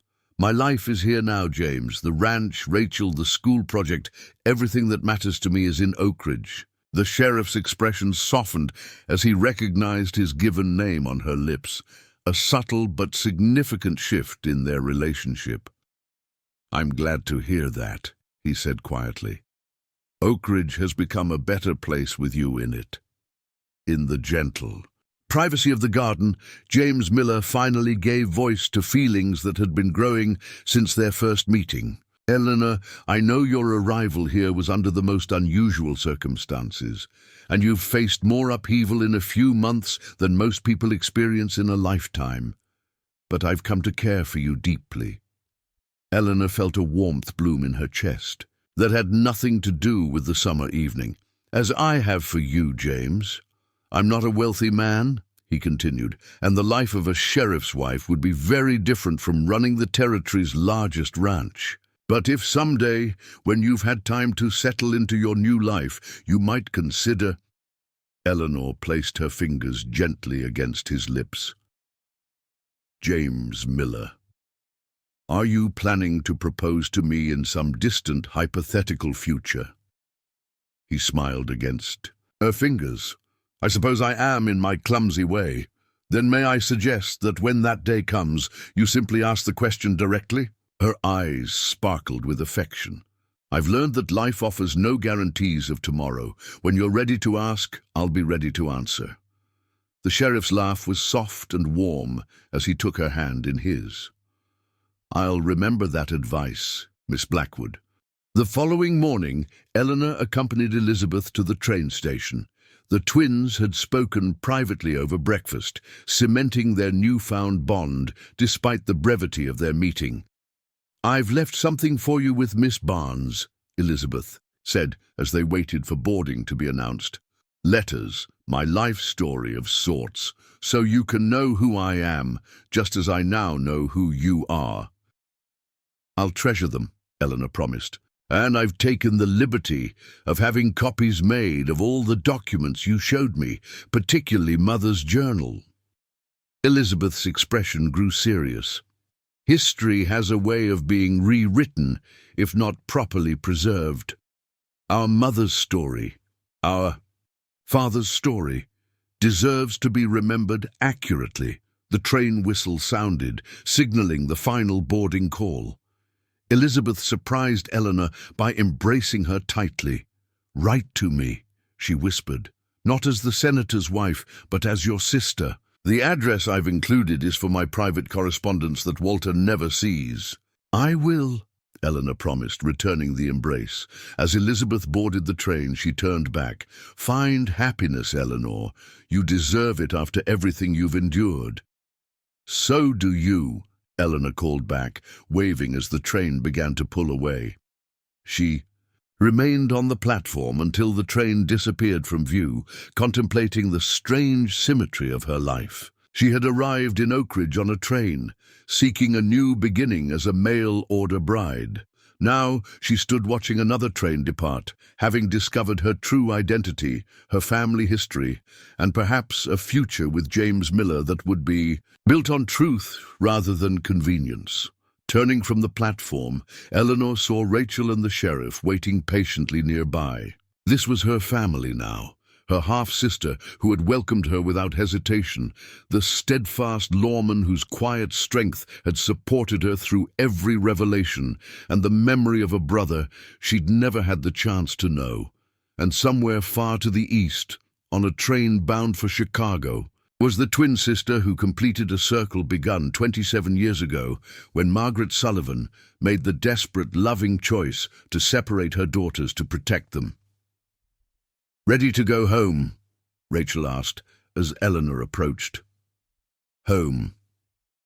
Not the Chicago tenement where she'd scraped by as a seamstress, not the orphanage where she'd grown up wondering about her origins, but the Blackwood Ranch, with its sprawling pastures and distant mountains, the legacy that had been waiting for her all along. "Yes," Eleanor replied, taking Sheriff Miller's offered arm with a smile that promised future possibilities.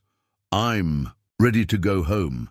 Snow blanketed the Blackwood Carter Ranch on Christmas Eve, transforming the landscape into a pristine white canvas under the bright Montana moon. Inside the main house, warmth and festivity prevailed as Eleanor put the finishing touches on the holiday decorations. Evergreen boughs adorned the mantels, their fresh scent mingling with the aromas of cinnamon and baking bread from the kitchen where Rachel supervised the holiday meal preparations. The past 2 months had been a whirlwind of activity, marked by both triumphs and challenges. Sheriff Miller's investigation into Victor Reynolds had yielded surprising results. The supposed nephew was actually a former business associate of Richard Reynolds, with no legitimate claim to the estate. The forged documents presented by Hollister had been expertly crafted, but ultimately exposed as fraudulent when James traced their paper to a manufacturer that hadn't existed during William Carter's lifetime. The culprit behind the scheme had been none other than Lawrence Davis's son, Robert, who had secretly colluded with his father in the embezzlement from the Blackwood estate. Following his father's suicide, Robert had hatched the elaborate plan to reclaim control of the now profitable mine using a hired imposter and forged historical documents, with the legal threat neutralized and Robert Davis awaiting trial for fraud and criminal conspiracy. Eleanor had been free to focus on wedding preparations. The ceremony was scheduled for New Year's Day, a hopeful beginning symbolizing the fresh start she and James were creating together. "The parlor looks beautiful," James said, entering with an armload of firewood. He stoked the fire, then joined Eleanor by the Christmas tree they had decorated with handmade ornaments and candles. "Are you ready for tomorrow's festivities?" "Nearly," she replied, adjusting a silver star at the top of the tree. "The special gift I've been waiting for arrived this afternoon." James raised an eyebrow. "The mysterious package from Chicago?" Eleanor nodded, a secretive smile playing on her lips. For weeks she had maintained correspondence with Elizabeth through Abigail Barnes, their letters exchanging news of Eleanor's engagement and Elizabeth's continued efforts to manage her husband's controlling behavior.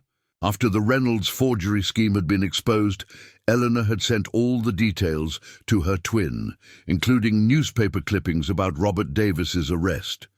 Elizabeth's most recent letter had contained a surprising revelation.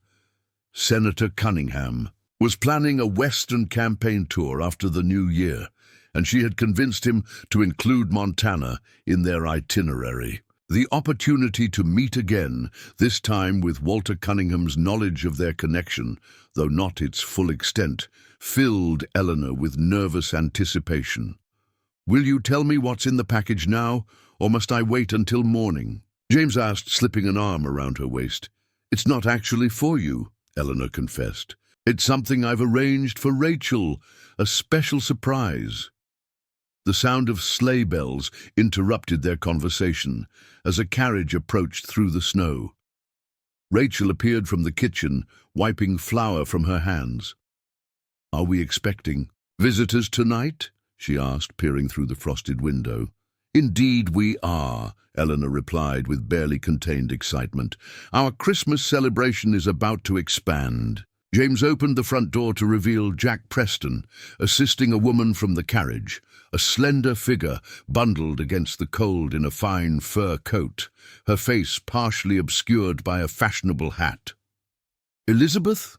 Rachel gasped, recognizing Eleanor's twin despite her winter attire. But as the visitor stepped into the light of the entryway, Rachel froze.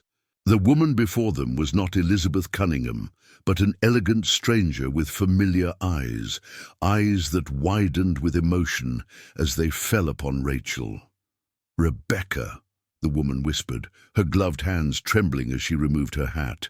"My darling." "Rebecca," Rachel's face was drained of color. "Mother?"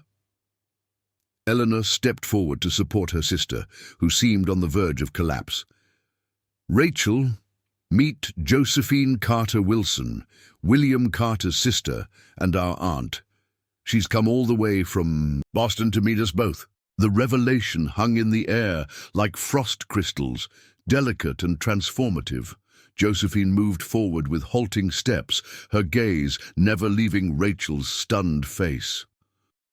"I never thought I'd see you again," Josephine said, her voice thick with emotion. "When my brother William died, I tried to find Margaret, to tell her and to help. By the time I traced her to St. Paul, she was already gone, and you—" Her voice broke. "They told me you had been claimed by your father's family, that Edward Blackwood's brother had taken you to Montana Territory." Rachel struggled to find her voice. "You knew about me all this time?" "I never stopped searching," Josephine confirmed. "For years, I hired investigators to find any trace of Margaret Sullivan's children. They located records of twin girls delivered to the St. Paul orphanage, one adopted immediately by the Harrisons, the other remaining at the orphanage. But you had vanished completely." Eleanor guided both women to the parlor where they settled. Before the crackling fire, James discreetly withdrew to help Jack with Josephine's luggage, giving the family privacy for this extraordinary reunion. "Elizabeth helped me find her," Eleanor explained to Rachel. "When I wrote about your connection to William Carter, she had her investigators look into his family. They discovered Josephine living in Boston, a widow who had spent decades searching for her brother's children. I received Eleanor's letter just 3 weeks ago," Josephine continued, removing an aged photograph from her handbag. "This is William, my brother, with me and our parents taken in 1895. Rachel accepted the photograph with trembling hands.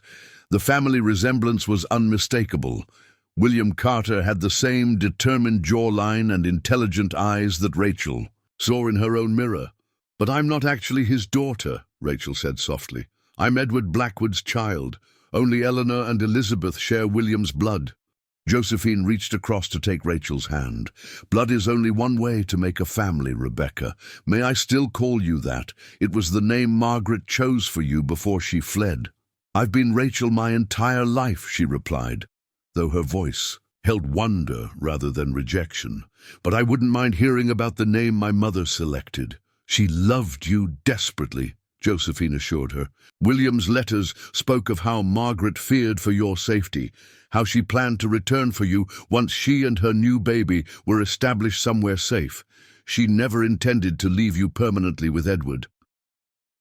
As the evening progressed, Josephine shared stories of William Carter's life, his brilliance as a surveyor, his passionate nature, his deep love for Margaret Sullivan that had transformed him from a cautious academic into a man willing to risk everything for love. "He sent me this letter," Josephine said, producing a yellowed envelope from an inner pocket of her coat. Just days before his death, he wrote that he had secured a future for himself and Margaret, that they would collect her daughter, you, Rachel, and build a new life together. Her eyes glistened with unshed tears. The mining accident that killed him was never fully explained. After reading Eleanor's account of Reynolds' actions, I now wonder if it was truly an accident at all. "The truth has a way of emerging, even decades later," Eleanor observed, thinking of all the secrets that had unraveled since her arrival in Oak Ridge just 8 months earlier. When James and Jack returned, they brought with them a special delivery, a large trunk from Josephine's carriage.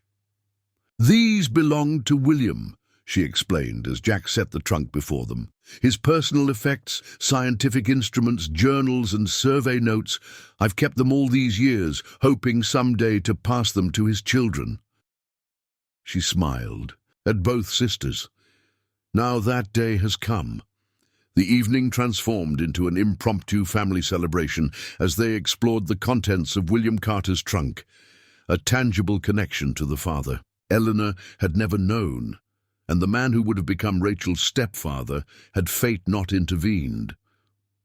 Among the treasures was a leather-bound journal filled with Carter's precise handwriting, including detailed notes about the Montana Territory and sketches of the landscapes that would eventually become the Blackwood Carter Ranch. Most precious of all was a small portrait of Margaret Sullivan, painted by Carter himself, capturing the vibrant spirit and beauty that had captivated him. As midnight approached, James cleared his throat.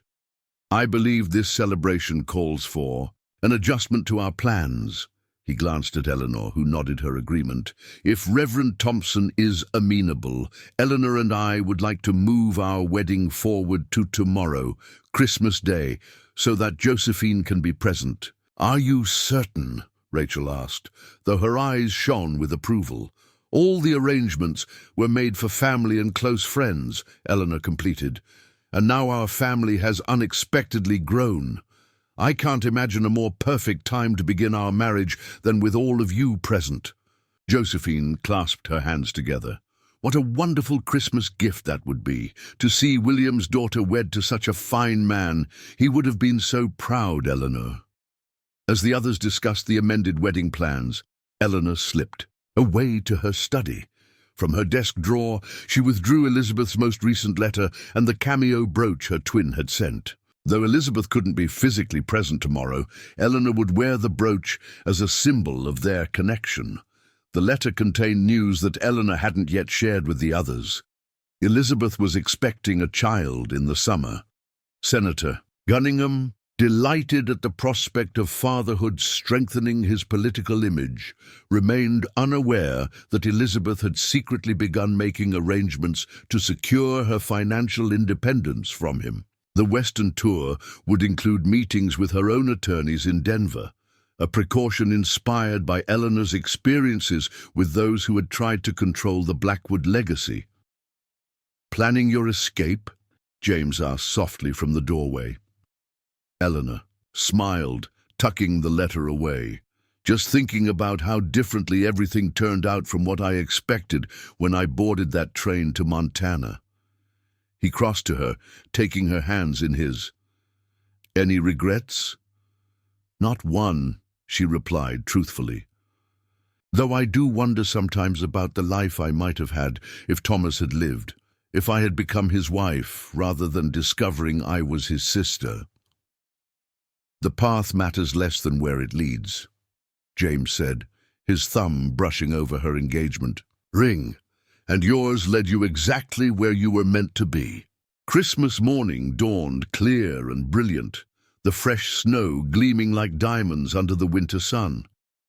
Word had spread quickly about the change in wedding plans, and by noon the Blackwood Carter ranch house overflowed with guests, townspeople, ranch hands, and friends who had gathered to witness the union of the mail-order bride who had found her true destiny and the steadfast sheriff who had helped her uncover the truth.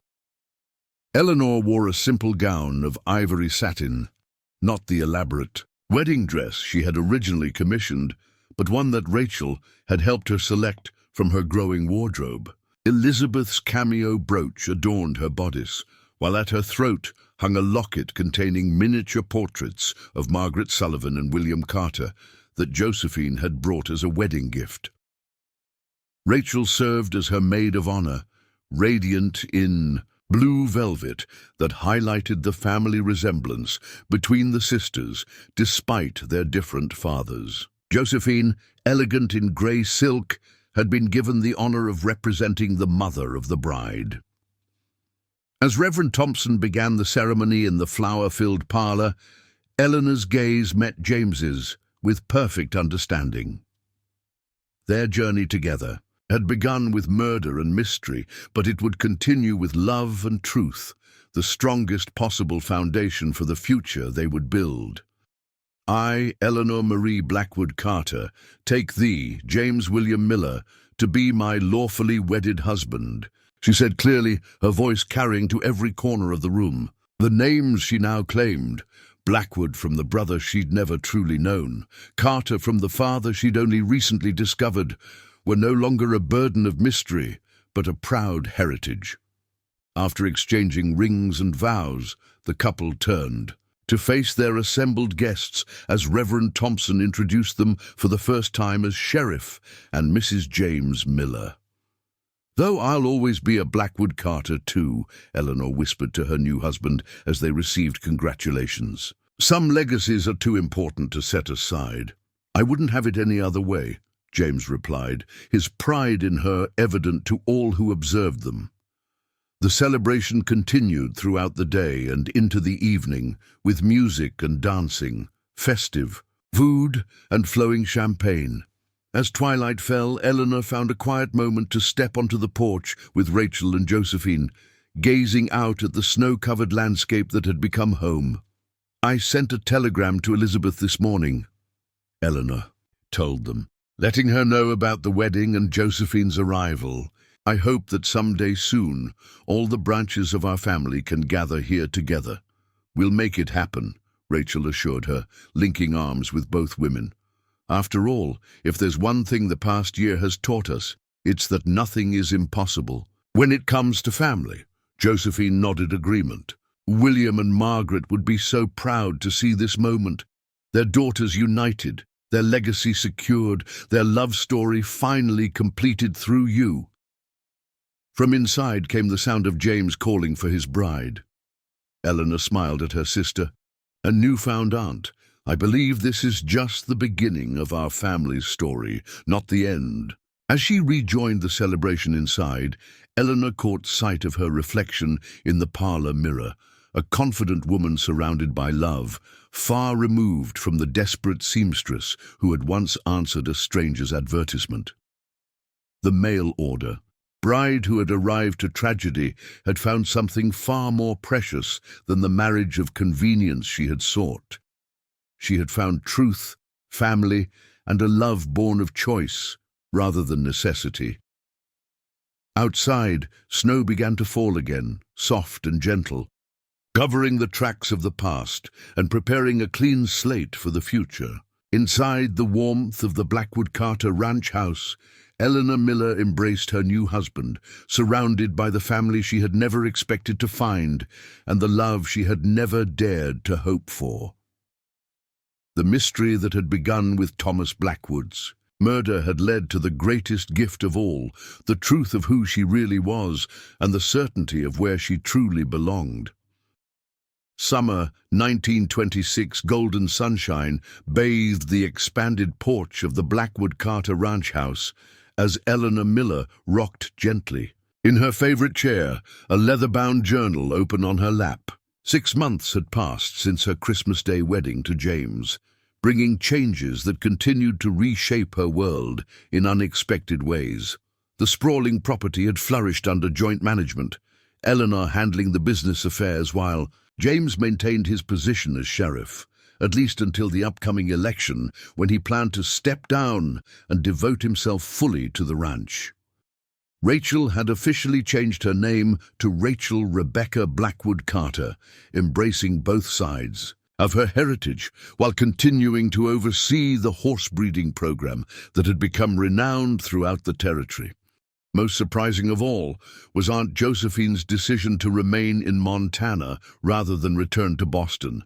The 60-year-old widow had purchased a comfortable house in town and established herself as a respected member of the Oak Ridge community, teaching music lessons to local children and helping Eleanor document the complex family history that continued to unfold. "More lemonade, Eleanor?" Josephine called from the doorway, a pitcher in hand. "Please," Eleanor replied, closing her journal as her aunt joined her on the porch. "I've been recording the latest developments. Future generations might not believe our story without meticulous documentation." Josephine smiled, refilling Eleanor's glass. "Speaking of documentation, another letter arrived from Elizabeth today. Seems the senator's Western campaign tour is back on schedule for August." Eleanor's heartbeat quickened. After 3 postponements, does she truly think they'll come this time? Her letter suggests Walter's presidential ambitions have overridden his reservations about Montana connections. The territorial mining industry represents significant campaign donors he can't afford to ignore. The prospect of Elizabeth's visit, now complicated by the birth of her son William Thomas Cunningham 2 months earlier, had become something of a family joke after repeated cancellations. Senator Cunningham had found numerous excuses to remove Montana from their itinerary, clearly uncomfortable with his wife's connection to the infamous Blackwood Carter legacy, despite its now respectable status. "I won't believe they're coming until I see them step off the train," Eleanor said, thinking of the nursery she had prepared for her nephew's visit, the 3rd time she had refreshed it in anticipation. Josephine settled into the adjacent rocking chair. Elizabeth is determined. This time she's apparently enlisted Walter's campaign manager to insist on the Montana stop. She hesitated before adding, "Her letter mentions she's been secreting away funds, preparing for contingencies."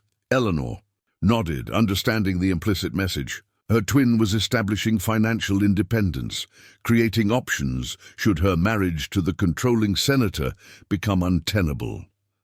The sisters had discussed this delicate matter in their coded correspondence, with Eleanor offering both moral support and practical advice based on her own journey to independence.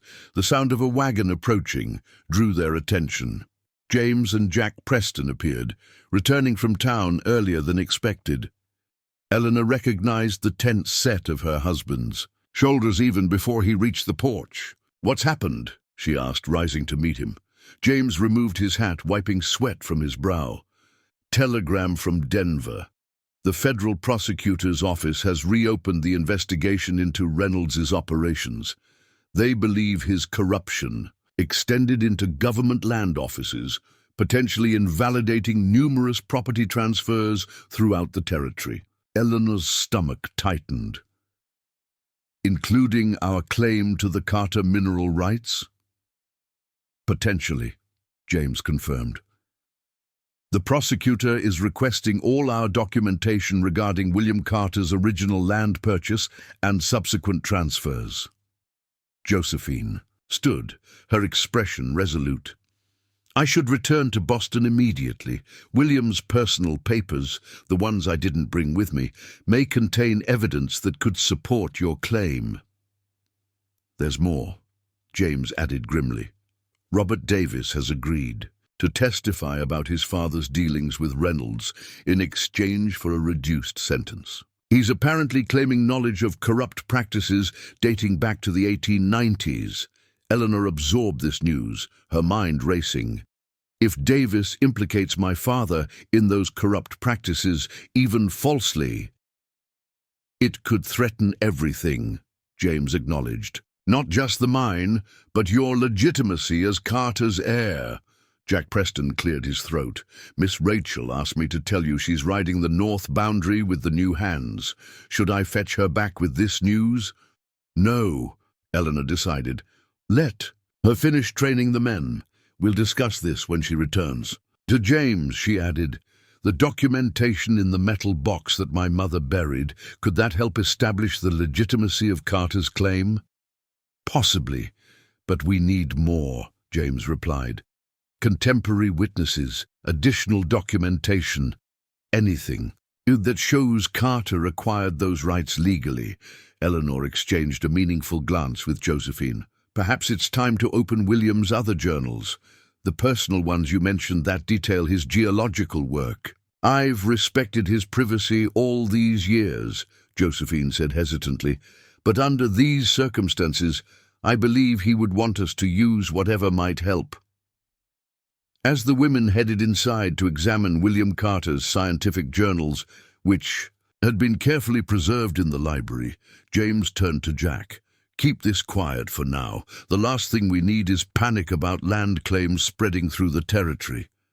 In the cool interior of the house, Eleanor retrieved the key to the glass-fronted cabinet where Carter's professional journals were stored. Unlike his personal diaries, which Josephine had shared freely, these technical notebooks had remained sealed at her request, too precious and potentially valuable to risk damage. "He was meticulous in his record-keeping," Josephine explained, as Eleanor unlocked the cabinet. "Every sample, every survey line, every geological observation was documented with military precision. The earliest notebooks contained Carter's observations from geological expeditions throughout the Western Territories, with detailed sketches of rock formations and mineral deposits.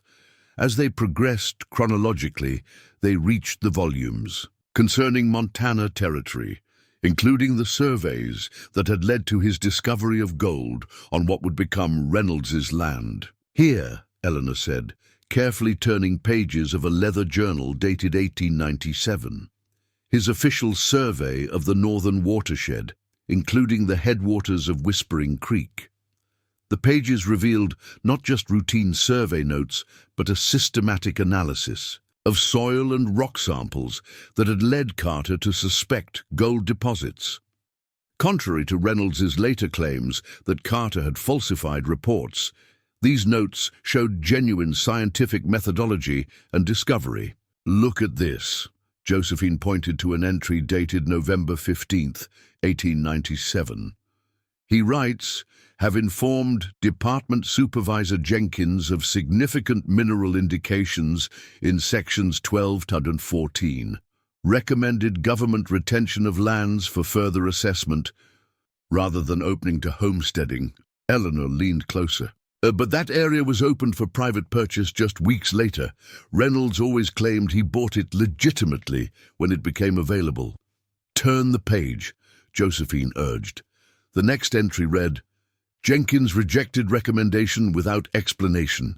Land to be released for sale January 1st. Suspicious circumstances suggest influence from R, who has been observed meeting privately with J on multiple occasions." "R must be Reynolds," Eleanor breathed.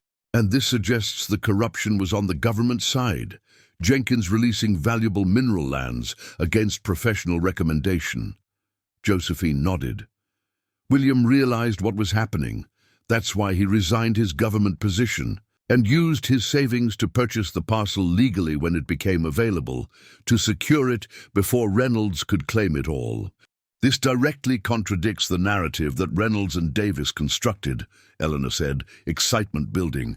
If Jenkins was the corrupt official, not my father. We need to find this Jenkins, James said from the doorway, having joined them silently.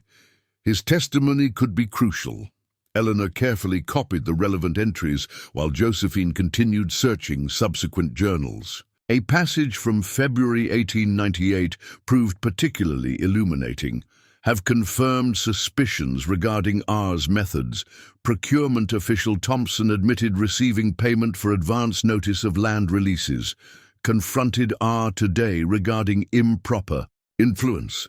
He threatened retaliation but cannot move against me without exposing his own malfeasance. Will document all findings for department review upon return from Idaho assignment. The Idaho assignment where he died in that convenient accident, James observed grimly. Eleanor closed the journal, her expression hardening. Reynolds had him killed to prevent exposure of the corruption scheme, then seized control of the land during the confusion following his death. And Margaret fled with you and Elizabeth because she feared you would be targets too, Josephine added. She must have known or suspected what had happened to William. James straightened. These journals provide motive for Reynolds's involvement in Carter's death and clear evidence that the corruption originated with government officials Jenkins and Thompson, not with Carter himself. I'll telegraph Denver immediately. As he departed, Eleanor carefully returned the journals to their cabinet, her mind racing with implications. If we can locate Jenkins or Thompson after all these years. Jenkins died in 1910, came Rachel's voice from the hallway. She entered still in her riding clothes, dust clinging to her skirts. But Thompson is very much alive, living in Helena under the name Theodore Phillips. Eleanor and Josephine stared at her in amazement. How could you possibly know that? Eleanor asked. Rachel smiled grimly. Because I've been conducting my own investigation into William Carter's death for months, ever since Josephine arrived and shared her suspicions about the accident. She produced a folder from her saddlebag, spreading its contents across the library table. I hired the same investigators Elizabeth used, discreetly, without telling anyone, in case it led nowhere. They traced Thompson's movements after he suddenly resigned from the land office in 1899. He changed his name, but he couldn't change his distinctive handwriting or his gambling habits. Eleanor examined the documents, carefully compiled evidence tracing Thompson's activities through various Western territories until his eventual settlement in Montana's capital city, where he now lived as a respectable retired gentleman. Rachel. Rebecca Blackwood Carter, Eleanor said slowly, you continue to amaze me. He's our link to proving William's innocence and Reynolds' corruption, Rachel replied. And I've arranged for him to visit Oakridge next week under the pretense of considering an investment in our horse breeding program. Josephine clasped her hands to her chest. After 28 years, we might finally prove what really happened to my brother. The next days passed in a flurry of activity as they prepared for both Thompson's visit and the potential legal battle over the mineral rights. Eleanor's training as a seamstress served her well as she meticulously repaired and preserved William Carter's journals, ensuring their legibility for official review. James made discreet inquiries about Phillips or Thompson, confirming Rachel's findings while establishing a security presence around the ranch. If Reynolds's former associates learned of their investigation, the danger could escalate quickly. The morning Thompson was scheduled to arrive, Eleanor found Rachel in the family cemetery, standing before the memorial marker they had erected. For Thomas Blackwood, I never thanked him properly, Rachel said softly as Eleanor joined her. If Thomas hadn't placed that advertisement for a mail-order bride, if you hadn't answered it, if he hadn't recognized your resemblance to our mother, none of this would have unfolded. Eleanor placed her hand on the cool stone. His death was The beginning of truth, though he paid a terrible price for his discovery. "Do you ever wonder what might have happened if you had actually married him?" Rachel asked. "If Reynolds and Davis hadn't intervened?" "Sometimes," Eleanor admitted. "But I can't imagine life without knowing you're my sister, or without James, or without understanding our true heritage." She smiled gently. "Thomas set events in motion that brought justice and healing to our family, even though he couldn't have foreseen the outcome." As they walked back toward the house, the future stretched before them, filled with both challenges and promise. The federal investigation, Thompson's imminent visit, Elizabeth's planned arrival with her husband and son, the expanding ranch operations, all pieces of a life far richer and more complex than Eleanor could have imagined when she first stepped off that train as a mail-order bride. "Whatever happens with Thompson and the federal investigation," Rachel said, linking her arm through Eleanor's, "we'll face it together, as Blackwood Carters always do." Eleanor nodded, drawing strength from that certainty as they approached. The house where James waited on the porch, his steady presence a reminder of how far she had come and how much she had gained since that fateful spring day when she arrived in Oak Ridge to find her groom murdered and her life forever changed. The mystery that had begun with Thomas Blackwood's death had evolved into something more profound, a journey of discovery that continued to unfold with each passing season, revealing new dimensions of family, justice, and love that transcended even the most carefully hidden secrets of the past. Up next, you've got two more standout stories right on your screen. If this one hits the mark, you won't want to pass these up. Just click and check them out, and don't forget to subscribe and turn on the notification bell so you don't miss any upload from us.